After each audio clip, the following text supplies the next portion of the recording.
ദുഃഖം സമുദ്ധം അസഹോസ്മതയോഗഭിത്യ നൈവാബ്രവി കിമപി തേന വയം ജിതാസ്തേ. രുക്മിണി എന്നെ ജയിച്ചു കളഞ്ഞു എന്നാണ് പറഞ്ഞത്. ഭഗവാൻ ഒരു പര്യായമുണ്ട്, അജിതൻ എന്നൊരു പര്യായമുണ്ട്, ആർക്കും ജയിക്കാൻ സാധിക്കാത്ത ആള്.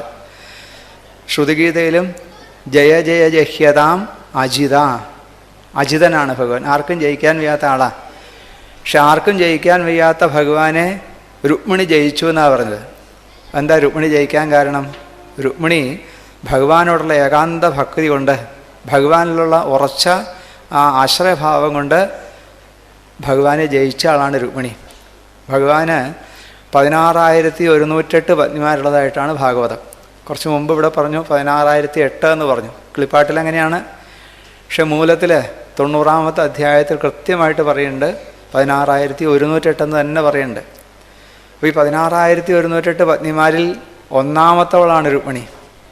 ആ രുക്മിണിക്ക് ഇത്രയും വലിയ പ്രാധാന്യം കിട്ടാനുള്ള കാരണം എന്താണെന്ന് വെച്ചാൽ ദുഃഖം സമുദ്ധം അസഹോദ അസ്മതയോഗഭീത്യ, സകല ദുഃഖങ്ങളും സഹിച്ചു രുക്മിണി ദേവി ഭഗവാനെ കിട്ടാൻ വേണ്ടി അതിതീവ്രമായിട്ടുള്ള ദുഃഖങ്ങളൊക്കെ രുക്മിണി സഹിച്ചു. അപ്പോൾ വളരെയധികം ത്യാഗം ചെയ്തിട്ടാണ് രുക്മിണി ദേവിക്ക് ഭഗവാനെ സ്വന്തമാക്കാൻ സാധിച്ചതെന്നൊരർത്ഥം. ഭഗവാന്റെ ഗൃഹസ്ഥ ജീവിതം ആരംഭിക്കുമ്പോൾ ആദ്യത്തെ വിവാഹമാണ് രുക്മിണി വിവാഹം. അങ്ങനെ ഒരു പ്രാധാന്യം, ആദ്യത്തെ വിവാഹമാണല്ലോ. കൃഷ്ണാവതാരത്തിൽ ഭഗവാന്റെ ലീലകൾ പ്രധാനമായിട്ടും 3 സ്ഥലത്താണ്. വൃന്ദാവന ലീലകൾ, മധുരാലീലകൾ, ദ്വാരകാലീലകൾ എന്ന് പറയും. 3 സ്ഥലത്താണ്. ഈ ഓരോ ലീലകൾക്കും പ്രാധാന്യമുണ്ട്. വൃന്ദാവന ലീലകളിൽ ഭഗവാൻ അനുഗ്രഹിക്കുന്നതൊക്കെ തമോ ഗുണം പ്രധാനമായിട്ടുള്ള കഥാപാത്രങ്ങളെയാണ്. ആ കഥയൊന്ന് ശ്രദ്ധിച്ചാൽ മനസ്സിലാവും. വൃന്ദാവനത്തിൽ നമ്മൾ കാണുന്ന കഥാപാത്രങ്ങളൊക്കെ തമോ ഗുണം പ്രധാനമായിട്ടുള്ള ആളുകളാണ് അല്ലേ. പൂതന തുടങ്ങിയിട്ടുള്ള ആളുകളൊക്കെ തമോ ഗുണത്തിൻ്റെ പ്രതീകമാണ്.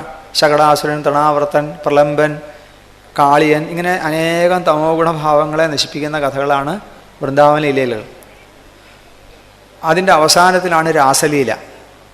രാസലീലയിൽ വന്നപ്പോൾ ഗോപിമാർ യോഗീവാനന്ദ സംപ്ലുത, യോഗിമാരനുഭവിക്കുന്ന പരമാനന്ദ രസം അനുഭവിച്ചു. അപ്പോൾ തമോ ഗുണഭാവങ്ങളെ മുഴുവൻ നശിപ്പിച്ച് ഒരു ജീവനെ പരമാനന്ദം അനുഭവിപ്പിക്കുന്ന കഥയാണ് വൃന്ദാവന ലീലകളെന്ന് നമുക്ക് തോന്നും. ഓരോ കഥ എടുത്ത് നോക്കിയാൽ, എല്ലാ കഥകളും നോക്കിയപ്പോൾ സ്മരിക്കേണ്ട അവസരമല്ലല്ലോ. ആദ്യത്തെ കഥ എന്താ? പൂതനയെ ഭഗവാൻ അനുഗ്രഹിച്ച കഥയാണ്. വൃന്ദാവനത്തിൽ ആദ്യം പൂതനയാണ് ഭഗവാൻ അനുഗ്രഹിച്ചത് അല്ലേ. പൂതനാമോക്ഷം എന്നാണ് നമ്മൾ പറയുക. പൂതന എന്നുള്ള വാക്കിൻ്റെ അർത്ഥം എന്താ? ദുർവാസന എന്നർത്ഥം. അതുകൊണ്ടാണ് മേൽപ്പത്തൂര് പൂതനാം ആതനുതാ സുഗന്ധി, ദുഷിച്ച വാസനയെ നല്ല വാസനയാക്കി എന്നർത്ഥം. അപ്പോൾ വാസനകളെ സംസ്കരിച്ച് ശകടാസുരൻ, തൃണാവർത്തൻ എന്ന് പറഞ്ഞാൽ രജോ ഗുണം തമോ ഗുണം എന്നുള്ള ഭാവങ്ങൾ, കാളിയൻ അഹങ്കാരം, പ്രലംബൻ പ്രാരബ്ധകർമ്മം, ഇങ്ങനെ ഓരോന്നെടുത്തു നോക്കിയാൽ അവസാനം ആ ഗോപിമാരെ മുഴുവൻ തമോ ഗുണഭാവം മുഴുവൻ നശിപ്പിച്ച് ആ ഗോപിമാരെ പരമാനന്ദ ഭാവത്തിലെത്തിച്ച കഥയാണ് വൃന്ദാവന ലീല. മധുരയിലേക്ക് വരുമ്പോൾ കഥാപാത്രങ്ങളൊക്കെ മാറി. മധുരയിൽ നമ്മൾ കാണുന്ന കഥാപാത്രങ്ങളൊക്കെ രാജാക്കന്മാരാണ്. ആദ്യം മുതൽ മധുരയിൽ വരുമ്പോൾ കാണുന്ന ജരാസന്ധൻ തുടങ്ങിയിട്ടുള്ള കംസനെ വധിക്കുന്നതും പിന്നെ ജരാസന്ധൻ തുടങ്ങിയിട്ടുള്ള കഥാപാത്രങ്ങളൊക്കെ രജോ ഗുണ പ്രധാനമായിട്ടുള്ള കഥാപാത്രങ്ങളാണ്. അപ്പോൾ മധുരാലീലകളൊക്കെ രജോ ഗുണത്തിനെ സംസ്കരിച്ച കഥകളാണ് എന്ന് നമുക്ക് തോന്നും. രജോ ഗുണത്തിനെ ഇല്ലാതാക്കിയ കഥകളാണ്. അവസാനം ദ്വാരക നിർമ്മിച്ചു. ദ്വാരക നിർമ്മിക്കാൻ എന്താ കാരണം? ജരാസന്ധനുമായിട്ടുള്ള യുദ്ധം. ആ ജരാസന്ധനെ നേരിടുന്ന സമയത്താണ് മുചുകുന്ദൻ്റെ യവനൻ്റെ വരവ്. യവനനെ കൊണ്ടുപോയി മുചുകുന്ദൻ്റെ മുമ്പിലാണ് ചാടിച്ചത്. ആ യവനൻ ഒരു ചവിട്ടി ചവിട്ടിയപ്പോൾ എന്തു പറ്റി? മുകുന്ദൻ എന്തു ചിന്തിച്ചു? ചവിട്ടി മുചുകുന്ദനെയാണ് ചവിട്ടിയത്. എന്നിട്ട് മുചുകുന്ദൻ ഭഗവാനെ സ്തുതിക്കുന്നൊരു സ്തുതിയുണ്ട്. അവിടെ കാണാൻ നമുക്ക് രജോ ഗുണഭാവത്തിനെ നശിപ്പിക്കുന്നതാണ് എന്ന് തോന്നും. ആ മുചുകുന്ദര സ്തുതിയുടെ അവസാനത്തിൽ തസ്മാൽ വസിജ്യാശിഷ ഈശ സർവതോ രജസ്തമസത്വഗുണാനുബന്ധന, അവിടെ തന്നെ വാക്കുണ്ട്, രജസ്തമസത്വഗുണാനുബന്ധന നിരഞ്ജനം നിർഗുണം അദ്വയം പരം ത്വാം ജ്ഞപ്തി മാത്രം പുരുഷം വ്രജാമ്യഹം. രജോ ഗുണ തമോ ഗുണഭാവങ്ങളെ നശിപ്പിച്ച് ത്വാം ജ്ഞപ്തി മാത്രം പുരുഷം. അവിടെ ബ്രഹ്മതത്വത്തിൻ്റെ ഒരു നിർവചനവും കൂടി കാണാം. ബ്രഹ്മം എന്ന് പറഞ്ഞാൽ എന്താ?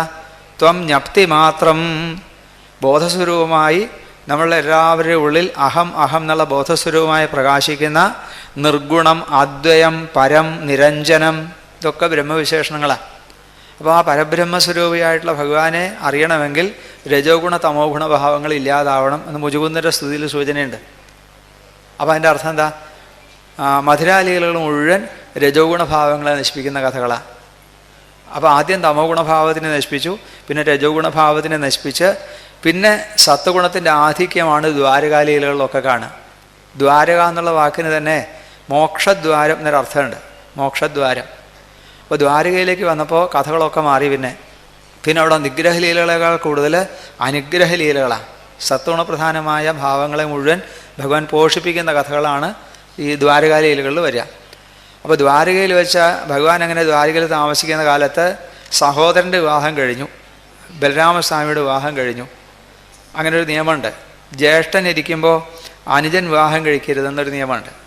അതിനെ പരിവേത്താവെന്ന് പറയും. അങ്ങനെ വിവാഹം കഴിച്ചാൽ പരിവേത്താവെന്നാണ് പറയാം. അതൊരു പാപമായിട്ടാണ് പറയുക. അപ്പോൾ ബലരാമസ്വാമി വിവാഹം കഴിച്ച കഥ ആദ്യം പറഞ്ഞിട്ടാണ് പിന്നെ ഭഗവാന്റെ വിവാഹകഥ പറയാൻ ആരംഭിക്കുക.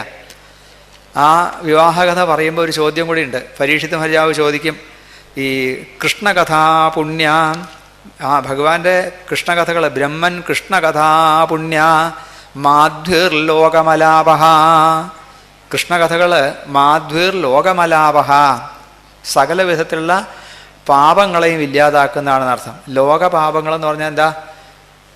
ലോകം എന്ന് പറഞ്ഞാൽ ഇന്ദ്രിയ അനുഭവങ്ങളിലൊരു ലോകമാണ്, അല്ലെങ്കിൽ ഇന്ദ്രിയങ്ങളും മനസ്സും കൊണ്ട് അനുഭവിക്കുന്ന ഭാവങ്ങളാണ് ലോകം. അത് പലപ്പോഴും മലിനമാണ്, അത് ശുദ്ധമായിട്ടുള്ള ഭാവമല്ല. ഇന്ദ്രിയങ്ങൾ തരുന്ന അറിവും ശുദ്ധമല്ല, മനസ്സ് തരുന്ന അറിവും ശുദ്ധമല്ല. അപ്പോൾ അശുദ്ധമായ അറിവാണ് ലോകം എന്ന് പറഞ്ഞാൽ അത് സത്യമായിട്ടുള്ളൊരു അറിവല്ല. ലോകത്തിനെക്കുറിച്ച് നമുക്ക് അറിവുണ്ട്, ലോകബോധം നമുക്കുണ്ട്, പക്ഷേ അത് ശുദ്ധമായ അറിവല്ല. ശുദ്ധമായ അറിവ് ഏതാ? വേദങ്ങളിൽ പറയുന്ന അല്ലെങ്കിൽ മഹാവാക്യമായിട്ടുള്ള ആദ്യത്തെ തന്നെ ഏത്? പ്രജ്ഞാനം ബ്രഹ്മ. ഇത് മാത്രമാണ് ശുദ്ധമായിട്ടുള്ള അറിവ്. മറ്ററിവൊക്കെ മലിനമാണ്. അതുകൊണ്ട് ലോകമലാപഹ എന്ന് പറഞ്ഞാൽ ലൗകിക വിഷയങ്ങളെക്കുറിച്ചുള്ള സകല അറിവിലും മാലിന്യമുണ്ട്, അതൊക്കെ പൂർണ്ണമല്ല. അപ്പം അങ്ങനെയുള്ള അറിവുകളൊക്കെ മാറ്റി പരിപൂർണമായ ജ്ഞാനം കൃഷ്ണകഥകൾക്ക് തരാൻ സാധിക്കും. കഥാശ്രവണം കൊണ്ട് ഈ മനസ്സിൻ്റെ മാലിന്യങ്ങൾ നീങ്ങി മനസ്സ് ശുദ്ധാവും. അപ്പോൾ അതുകൊണ്ട് ആ കഥകൾ ആർക്കാണ് തൃപ്തിയാവുക? കേൾക്കും തോറും കേൾക്കണം എന്ന് ആഗ്രഹം തോന്നില്ലേ? അപ്പം അതുകൊണ്ട് ആ കഥകൾ വിസ്തരിച്ച് പറഞ്ഞു തരണേ എന്ന് പരീക്ഷിത് മഹാരാജാവ് ചോദിച്ച സമയത്താണ് ഈ രുക്മിണി സ്വയംവര കഥ പറയുക. കഥ തുടങ്ങുന്നത് തന്നെ ഈ കുണ്ഡിന രാജ്യത്തെ രാജാവായിട്ടുള്ള ഭീഷ്മകൻ, രാജാസീൽ ഭീഷ്മകോ നാമ എന്നാണ് തുടക്കം. കുണ്ഡിന രാജ്യത്തെ ഒരു രാജാവ്, അദ്ദേഹത്തിൻ്റെ പേര് ഭീഷ്മകൻ. ഈ ഭീഷ്മ മഹാരാജാവിന് 5 ആൺകുട്ടികളും ഒരു പെൺകുട്ടിയും. അപ്പം അദ്ദേഹം കുട്ടികൾക്കൊക്കെ പേരിട്ടപ്പോൾ ആദ്യത്തെ ആൾക്ക് രുക്മി എന്ന് പേരിട്ടു, രണ്ടാമത്തെ ആൾക്ക് രുക്മരഥൻ, മൂന്നാമത്തെ ആൾക്ക് രുക്മബാഹു, നാലാമത്തെ ആൾക്ക് രുക്മകേശി, 5-ാമത്തെ ആൾക്ക് രുക്മമാലി. ഒക്കെ രുക്ക് വെച്ച പേര്. അപ്പം അദ്ദേഹം കുറച്ച് പരിഷ്കാരമുള്ള ആളാന്ന് തോന്നുന്നു അല്ലേ? ഇന്നത്തെ കാലത്ത് അങ്ങനെയുള്ള സൂത്രമൊക്കെ ഉണ്ട് അല്ലേ? ഒരക്ഷരം വെച്ച് പേരിടുക, ചില നാള് അങ്ങനെയൊക്കെ ഇപ്പോഴത്തെ പേരിടല്ലേ അല്ലേ? എന്താ നാളൊക്കെയാണ് പേരിടുക. അശ്വതി, ഭരണി എന്ന് ഇതുവരെ പേരിട്ട് കേട്ടിട്ടില്ല. കാർത്തികൊക്കെ ഉണ്ട്. അപ്പം എന്തായാലും പേരിടലൊക്കെ അങ്ങനെ സൂത്രം ഉണ്ടല്ലോ. അപ്പോൾ ഇവിടെ ഇദ്ദേഹം കുറച്ച് പരിഷ്കാരമുള്ള ആളായതുകൊണ്ട് രുക്ക് വെച്ച് പേരിട്ടു. രുക്മി, രുക്മരഥൻ, രുക്മവാലി, രുക്മബാഹു, രുക്മകേശി, ഇങ്ങനെയൊക്കെയാണ് പേര്. അവസാനം ഉണ്ടായ പെൺകുട്ടിയാണ് 6ാമതുണ്ടായ ഒരു പെൺകുട്ടി. അപ്പോൾ അതിന് രുക്ക് വെച്ചൊരു പേരുണ്ടേ. അപ്പം അദ്ദേഹം കണ്ടുപിടിച്ച പേരാണ് രുക്മിണി. രുക്മ എന്നുള്ള വാക്കിന് സ്വർണ്ണം എന്നർത്ഥമുണ്ട്. തങ്കം എന്ന് വേണമെങ്കിൽ മലയാളത്തിൽ പറയാം. അതായിരിക്കും നമ്മുടെ തങ്കമണി അല്ലേ? രുക്മിണിയാവും ചിലപ്പം മലയാളത്തിൽ തങ്കമണി ആയത്. ഏതായാലും ഇവിടെയൊക്കെ രുക്ക് എന്നാണ് പേര്. അപ്പോൾ രുക്മിണിയെക്കുറിച്ച് പറഞ്ഞപ്പോൾ നമുക്ക് അവിടെയാണ് പ്രശ്നം. രുക്മിണിയെക്കുറിച്ച് പറഞ്ഞപ്പോൾ ഒരു വിശേഷണം കൂടി പറഞ്ഞു. രുക്മിണ്യേഷാ സ്വസാസതി, രുക്മിണി നല്ല സ്വഭാവ ഗുണമുള്ളൊരു പെൺകുട്ടിയാണ് എന്നൊരു വിശേഷണമുണ്ട്. അപ്പോൾ അതിൻ്റെ അർത്ഥം എന്താണെന്ന് വെച്ചാൽ ആദ്യം പറഞ്ഞ 5 പേരും അത്ര ശരിയല്ല എന്നർത്ഥം. രുക്മിണ്യേഷാ സ്വസാസതി, രുക്മിണി നല്ല സ്വഭാവ ഗുണമുള്ളൊരു പെൺകുട്ടിയാണെന്ന് പറഞ്ഞു. പിന്നെ രുക്മിണിക്ക് വേറൊരു വിശേഷണം കൂടി ഉണ്ട്. താം ബുദ്ധിലക്ഷണ ഔദാര്യ രൂപശീല ഗുണാശ്രയ. ബുദ്ധിലക്ഷണ ഔദാര്യ ഒരു വിശേഷണം രുക്മിണിക്ക്. രണ്ടാമത് കൊടുത്തൊരു വിശേഷണം ബുദ്ധി എന്നൊരു വിശേഷണമുണ്ട്. ബുദ്ധിലക്ഷണ ഔദാര്യ എന്നൊരുമിച്ച് പറയാം.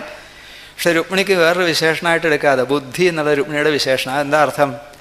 അതിലാണ് ഇതിൻ്റെയൊക്കെ ഈ കഥകളിലൊക്കെ തത്വങ്ങൾ മനസ്സിലാവണമെങ്കിൽ ഭാഗവത കഥകൾക്ക് അങ്ങനെ ഒരു പ്രത്യേകതയുണ്ട്. എവിടെയെങ്കിലും ഒരു താക്കോൽ വെച്ചിട്ടുണ്ടാവും. ആ താക്കോലിട്ട് തുറന്നാലേ കഥയുടെ തത്വം മനസ്സിലാവുള്ളൂ. കെട്ടിടം എത്ര വലുതാണെങ്കിലും, ഒരു 1000 മുറിയുള്ള കെട്ടിടമാണെങ്കിൽ 1000 അടി നീളമുള്ള താക്കോലിൻ്റെ ആവശ്യമില്ല. 1000 മുറിയുള്ള കെട്ടിടത്തിന് 1000 അടി നീളമുള്ള താക്കോൽ വേണം, 1 ഇഞ്ച് മതി. പക്ഷെ ആ താക്കോലിട്ട് തുറന്നാലേ മുറിയിലേക്ക് പ്രവേശനം കിട്ടുള്ളൂ. എന്നതുപോലെ ഭാഗവത കഥകളുടെ സൂക്ഷ്മാർത്ഥം മനസ്സിലാക്കണമെങ്കിൽ എവിടെയെങ്കിലും ചില താക്കോലുകൾ ഉണ്ടാവും. ഇപ്പോൾ ഉദാഹരണത്തിന് ഗജേന്ദ്രമോക്ഷം കഥയുടെ താല്പര്യം മനസ്സിലാവണമെങ്കിൽ യഥാഗൃഹി എന്നൊരു വാക്കെടുത്ത് നോക്കിയാൽ മതി, അല്ലേ? അതേപോലെ ഇവിടെ ബുദ്ധി എന്നുള്ള ആ വാക്കിൽ ഈ കഥയുടെ രഹസ്യമുണ്ട്. ഭഗവാന്റെ 16,108 പത്നിമാരെന്ന് ആദ്യം പറഞ്ഞല്ലോ. ആരാ ഈ 16,108? ആദ്യത്തെ 8 പേരെന്ന് പറഞ്ഞാൽ മനസ്സ്, ബുദ്ധി, അഹങ്കാരം, പഞ്ചഭൂതങ്ങൾ 5 എണ്ണം. കാളിന്തി, മിത്രവിന്ദ, സത്യ, ഭദ്ര, ലക്ഷ്മണ എന്ന് പറഞ്ഞ 5 പഞ്ചഭൂതങ്ങൾ. പ്രകൃതി അഷ്ടധ എന്ന് ഗീതയിലും പറയും. അതിൽ ബുദ്ധിയുടെ പ്രതീകമാണ് രുക്മിണി, മനസ്സിൻ്റെ പ്രതീകമാണ് ജാമ്പവതി, അഹങ്കാരത്തിൻ്റെ പ്രതീകമാണ് സത്യഭാമ. അതുകൊണ്ടാണ് ഇവിടെ ബുദ്ധി എന്നുള്ള വാക്ക് ആദ്യം. ബുദ്ധി ലക്ഷണൗദാര്യ. അപ്പോൾ രുക്മിണിക്ക് രണ്ടാമത്തെ വിശേഷണം. ആദ്യത്തെ വിശേഷണം എന്താ? സ്വസാസതി, നല്ല സ്വഭാവ ഗുണമുള്ളവളാണ്. രണ്ടാമത്തെ വിശേഷണം ബുദ്ധി എന്നൊരു. അപ്പോൾ എന്താ അർത്ഥം? സാത്വികമായ ബുദ്ധിയാണ് രുക്മിണി എന്നുള്ള ഭാവം. ഇതൊക്കെ താത്വികാർത്ഥങ്ങളാണ് കേട്ടോ പറയണത്. കഥയിൽ അങ്ങനെയൊന്നും എടുക്കരുത്. അപ്പോൾ അതിനാ കഥയുടെ രസം പോവും. കഥയുടെ രസം അറിയണമെങ്കിൽ തത്വങ്ങളിലേക്ക് പോകരുത്. ഏതായാലും രുക്മിണി ബുദ്ധി ലക്ഷണ ഔദാര്യ രൂപ ശീല ഗുണാശ്രയ കൃഷ്ണശ്ച സദൃശീം ഭാര്യാം സമുദ്ദോഢും മനോദധേ. ഈ രുക്മിണിയുടെ ഗുണങ്ങളൊക്കെ ഭഗവാനും കേട്ടിട്ടുണ്ട്, ഭഗവാനെക്കുറിച്ച് രുക്മിണിയും കേട്ടിട്ടുണ്ട്. അങ്ങനെ ഒരു കാലം. എങ്ങനെയാണ് രുക്മിണി ഇതൊക്കെ കേൾക്കാനിടയായത്? കുട്ടിക്കാലം മുതലേ ഭഗവാന്റെ കഥകൾ ഇങ്ങനെ കേൾക്കാൻ തുടങ്ങി. ഈ ഭീഷ്മ മഹാരാജാവിൻ്റെ കൊട്ടാരത്തിൽ അനേകം സജ്ജനങ്ങൾ വരും. ആ സജ്ജനങ്ങളൊക്കെ ഭഗവാന്റെ കഥകൾ ഇങ്ങനെ പറയും. അങ്ങനെ കഥ കേട്ട് കേട്ട് രുക്മിണിയുടെ മനസ്സിൽ ഒരാഗ്രഹം, താൻ ആരെയെങ്കിലും വിവാഹം കഴിക്കുകയാണെങ്കിൽ അത് ആ ദ്വാരകാനാഥനായിട്ടുള്ള കൃഷ്ണനെ മാത്രമേ വിവാഹം കഴിക്കുമെന്ന് രുക്മിണി മനസ്സിൽ ഉറപ്പിച്ചു. അങ്ങനെ കുറച്ചു കാലമായി രുക്മിണിയുടെ വിവാഹത്തിന് സമയമായി. വിവാഹപ്രായം എന്നൊക്കെ പറയുമ്പോൾ നമ്മൾ തെറ്റിദ്ധരിക്കരുത്. നമ്മൾ ഇന്നത്തെ കാലത്ത് വിവാഹപ്രായമല്ല. അന്നത്തെ കാലത്ത് ഏതാണ്ട് 8 വയസ്സിലും 9 വയസ്സിലൊക്കെ വിവാഹം കഴിയും. അത്രേ ആയിട്ടുള്ളൂ. സീതാദേവിയെ ശ്രീരാമേന്ദ്രസ്വാമി വിവാഹം കഴിക്കുമ്പോൾ ശ്രീരാമൻ എത്ര വയസ്സുണ്ടെന്നറിയോ? 16 വയസ്സ് തികഞ്ഞിട്ടില്ല. ദശരഥ മഹാരാജാവ് പറയുന്നുണ്ട് ഊന ഷോഡശ വർഷാണി എന്ന്. വിശ്വാമിത്രൻ്റെ കൂടെ പോകുമ്പോൾ എൻ്റെ ഉണ്ണിക്ക് 16 വയസ്സ് തികഞ്ഞിട്ടില്ല എന്നാണ് പറഞ്ഞത്. സീതയ്ക്ക് കഷ്ടിച്ച് 6 വയസ്സേ പ്രായമുള്ളൂ വിവാഹം കഴിക്കുമ്പോൾ. അവർ രുക്മിണിക്ക് വിവാഹപ്രായം എന്നൊക്കെ പറയുമ്പോൾ നമ്മുടെ കാലത്തെ വിവാഹപ്രായമല്ല, അന്നത്തെ കാലത്തെ വിവാഹപ്രായം. അപ്പോൾ രുക്മിണിയുടെ മൂത്ത ജ്യേഷ്ഠനായിട്ടുള്ള രുക്മി തീരുമാനിച്ചു, എൻ്റെ സഹോദരിയായിട്ടുള്ള രുക്മിണിയെ ശിശുപാലിന് വിവാഹം കഴിച്ചു കൊടുക്കണം. ശിശുപാലൻ ആരാ? ചേതി രാജ്യത്തെ രാജാവാണ്. അന്ന് മറ്റുള്ള ബന്ധുക്കൾക്കൊക്കെ രുക്മിണിക്കും ഒക്കെ ആഗ്രഹം കൃഷ്ണൻ രുക്മിണിയെ വിവാഹം കഴിക്കണമെന്നാണ് ആഗ്രഹം. അങ്ങനൊരു വല്ലാത്തൊരവസ്ഥയായി. ഏതാണ്ട് വിവാഹത്തിൻ്റെ സമയമൊക്കെ അടുത്ത് വന്നു. ഈ രുക്മി ആ കാര്യങ്ങളൊക്കെ അങ്ങനെ മുമ്പോട്ട് കൊണ്ടുപോകണു. അപ്പോഴാണ് ഭീഷ്മകൻ ചോദിച്ചു, അത് വേണോ? നമ്മളുടെ ഈ പെൺകുട്ടി നല്ല സ്വഭാവമുള്ള കുട്ടി, ശിശുപാലനാണെങ്കിൽ മഹാ കൊള്ളരുതാത്തവൻ. അന്നത്തെ കാലത്ത് ആ നാട്ടിലെ കൊള്ളരുതാത്തവരുടെ പേര് എഴുതിയാൽ ആദ്യം എഴുതേണ്ട പേരാണത്രേ ഈ ശിശുപാലൻ. ശിശുപാലൻ, കംസൻ, ജരാസന്ധൻ, അങ്ങനെ കുറച്ച് ആളുണ്ട് അന്നത്തെ. അപ്പോൾ ശിശുപാലൻ എന്ന് പറഞ്ഞാൽ മഹാ സ്വഭാവ ഗുണമൊക്കെ ഇല്ലാത്ത ആളാണ്. രുക്മിണിയാണെങ്കിലോ രുക്മിണ്യേഷ സ്വസാസതി, നല്ല സ്വഭാവ ഗുണമുള്ള പെൺകുട്ടി. അപ്പോൾ ഈ രുക്മി ചോദിച്ചു, എന്താ അച്ഛൻ്റെ ഉദ്ദേശം? അപ്പോൾ പറഞ്ഞു, എൻ്റെ ആഗ്രഹവും രുക്മിണിയുടെ ആഗ്രഹവും ആ ദ്വാരകാനാഥനായിട്ടുള്ള കൃഷ്ണൻ രുക്മിണിയെ വിവാഹം കഴിക്കണമെന്നാണ് ആഗ്രഹം. അതെന്താ അപ്പോൾ കൃഷ്ണനെ തിരഞ്ഞെടുക്കാൻ കാരണം? അതിനൊരു കഥയുണ്ട്. ഈ രുക്മിണി ഉണ്ടായ സമയത്ത് ഒരു അശരീരി കേട്ടു അത്രേ. രുക്മിണി എന്ന് പേര് വരാൻ തന്നെ കാരണം എന്താണെന്ന് വേറൊരു പുരാണത്തിൽ പറയുന്നുണ്ട്. ജനിച്ചപ്പോൾ തന്നെ നെറ്റിയിലൊരു സ്വർണ്ണതിലകം ഉണ്ടായിരുന്നു അത്രേ. സ്വർണ്ണത്തിൻ്റെ ഒരു പൊട്ടുണ്ടായിരുന്നു. അതുകൊണ്ടാണ് രുക്മിണി എന്ന് പേരിട്ടത്. അപ്പോൾ ഒരു അശരീരി കേട്ടു. 4 കൈയുള്ള ഒരാൾ ഈ പെൺകുട്ടി വിവാഹം കഴിക്കുന്ന ഒരു അശരീരി കേട്ടു അത്രേ. 4 കൈയുള്ള ആൾ വിവാഹം കഴിക്കുന്ന അശരീരി കേട്ടപ്പോൾ തന്നെ കൃഷ്ണൻ എന്നാണ് ഭീഷ്മകനൊക്കെ വിചാരിച്ചത്. പക്ഷേ രുക്മി വിചാരിച്ചത് 4 കൈയുള്ള വേറൊരാളുണ്ടല്ലോ, ശിശുപാലൻ. അപ്പോൾ ഇതാണ് ഈ മനുഷ്യൻ്റെ കാഴ്ചപ്പാടിൻ്റെ വ്യത്യാസം അല്ലേ. ഒരു വാക്ക് കേൾക്കുന്ന സമയത്ത് ഭക്തന്മാരുടെ മനസ്സ് ഭഗവാനിലേക്ക് പോവും, ദുഷ്ടന്മാരുടെ മനസ്സ് വിഷയങ്ങളിലേക്ക് പോവും അല്ലേ. ഇത് വൃത്രാസുരൻ്റെ കഥയിൽ കാണാം. വൃത്രാസുരൻ ഇന്ദ്രൻ്റെ മുമ്പിൽ വെച്ച് ഹരേ എന്ന് വിളിച്ച സമയത്ത് മുമ്പിൽ നിൽക്കുന്ന ഇന്ദ്രനെ അല്ല കണ്ടത്, സാക്ഷാൽ ശ്രീഹരിയെ കണ്ടു. അതാണ് സംസ്കാരം. സംസ്കാരമുള്ളവൻ ഏത് കഥ കേൾക്കുമ്പോഴും ആ കഥ ഈശ്വരനുമായിട്ട് ബന്ധപ്പെടുത്തും. സംസ്കാരം ഇല്ലാത്തവരെ വിഷയങ്ങളുമായിട്ട് ബന്ധപ്പെടുത്തും. അപ്പോൾ 4 കൈയുള്ള ആൾ വിവാഹം കഴിക്കണം എന്നല്ലേ കേട്ടുള്ളൂ. കൃഷ്ണന് 4 കൈ ഉണ്ടായിരുന്നു എന്ന് പറഞ്ഞാൽ എങ്ങനെയാണ് വിശ്വസിക്കുക? അതെന്താ വിശ്വസിക്കാൻ വയ്യാത്തത്? കൃഷ്ണന് 4 കൈ ഉണ്ടെന്ന് ആരാ കണ്ടത്? തെളിവുണ്ടോ? ഉണ്ടെന്ന് പറഞ്ഞു. കംസൻ്റെ കാരാഗ്രഹത്തിൽ അവതരിച്ച സമയത്ത് ദേവകി വസുദേവന്മാർ കണ്ടിട്ടുണ്ട്, കൃഷ്ണന് 4 കൈ ഉണ്ടെന്ന് കണ്ടിട്ടുണ്ട്. അത്രയല്ലേ ഉള്ളൂ. എന്നാൽ എൻ്റെ ശിശുപാലൻ അങ്ങനെയല്ല. അപ്പോൾ എൻ്റെ ശിശുപാലനായി കേട്ടോ. എൻ്റെ ശിശുപാലൻ ജനിച്ചപ്പോൾ 4 കൈ ഉണ്ടായിരുന്നു, 3 കണ്ണും ഉണ്ടായിരുന്നു. കൃഷ്ണന് 3 കണ്ണുണ്ടായിരുന്നോ? ശിശുപാലന് 3 കണ്ണുള്ളൂ. പിന്നെ അന്നൊരു അശരീരി കേട്ടു, ഈ കുട്ടിയെ ഒരാളുടെ മടിയിലിരുത്തുമ്പോൾ 2 കൈയും 1 കണ്ണും പോയിട്ട് പാകത്തിനാവും. പക്ഷെ വേറൊന്നുണ്ട്, ആരുടെ മടിയിൽ വെച്ചാണോ അങ്ങനെ സംഭവിക്കുന്നത് അയാളുടെ കൈ കൊണ്ടാണ് ഇവൻ്റെ മരണവും. ഒരു അശരീരി കേട്ടിട്ടുണ്ട്. അപ്പോൾ ശിശുപാലൻ്റെ അമ്മ എന്ത് ചെയ്യുന്നത് വെച്ചാൽ എവിടെ പോകുമ്പോഴും ഈ കുട്ടി എങ്ങനെ കൊണ്ടുപോകും? ആരെ കണ്ടാലും ഒന്നും മടിയിലെടുത്തുവോ? എന്തിനാണെന്നറിയോ? 2 കൈ പോകുമെന്നറിയാനാ. അപ്പോൾ ഈ 4 കൈയുള്ള കുട്ടിയാകുമ്പോൾ കുപ്പായ അടിക്കാനൊന്നും പറ്റില്ല. അല്ലെങ്കിൽ പിന്നെ എന്താ വക്കീലന്മാരുമാരും വല്ലതൊക്കെ അടിക്കണം. 4 കൈയുള്ള കുട്ടിക്ക് കുപ്പായ അടിക്കാൻ പറ്റില്ലല്ലോ. അപ്പോൾ കുപ്പായ അടിക്കാണ്ട് ഈ കുട്ടിയെ നാട് മുഴുവൻ കൊണ്ടു നടന്നപ്പോൾ നാട്ടുകാർ മുഴുവൻ കണ്ടിട്ടുണ്ട് ശിശുപാലന് 4 കൈയുണ്ടെന്ന്. കൃഷ്ണന് 4 കൈയുണ്ടെന്ന് ആര് കണ്ടു? ദേവകി വസുദേവന്മാർ കണ്ടു. അപ്പോൾ ഭൂരിപക്ഷം ആർക്കാ? ശിശുപാലൻ. ഇതാണ് രുക്മിയുടെ വാദം. ഏതായാലും രുക്മി തീരുമാനിച്ചു, എൻ്റെ സഹോദരിയെ ശിശുപാലൻ വിവാഹം കഴിക്കണം. അതിനുള്ള ഏർപ്പാടുകളൊക്കെ തുടങ്ങി, കത്തുകളൊക്കെ അയച്ചു തുടങ്ങി. ഇതൊക്കെ രുക്മിണി അറിയുന്നത് വളരെ വൈകിട്ടാണ്, വളരെ വൈകി.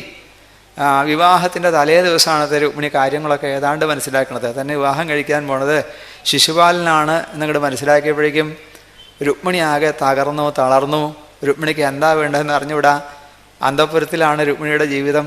കൂട്ടിലിട്ട കിളിയെ പോലെ ആരോടും ആവലാതി പറയാൻ നിവൃത്തിയില്ലാതെ എന്താ വേണ്ടതെന്നറിയാതെ രുക്മിണി അങ്ങനെ സങ്കടപ്പെട്ടിരിക്കുമ്പോഴാണ് ഒരു ബ്രാഹ്മണൻ അവിടെ വരണം.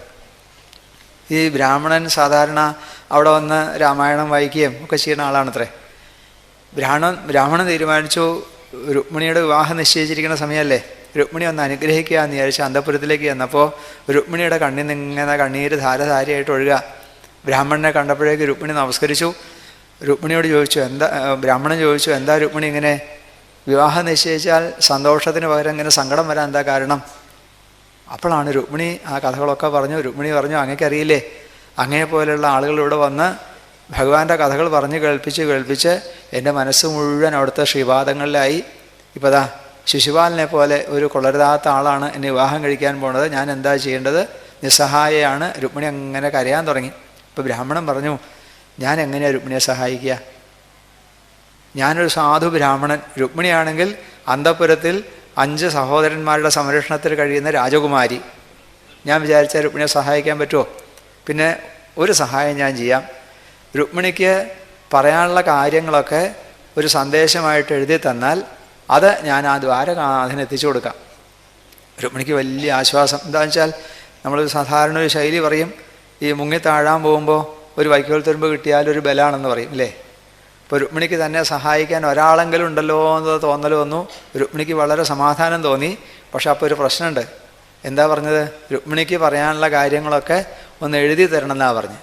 കാരണം എന്താണെന്ന് വെച്ചാൽ ഈ രുക്മിണി പറയുന്ന ഭാഷയിൽ ചിലപ്പോൾ അവിടെ ചെന്ന് പറയാൻ പറ്റിയില്ലെങ്കിലോ.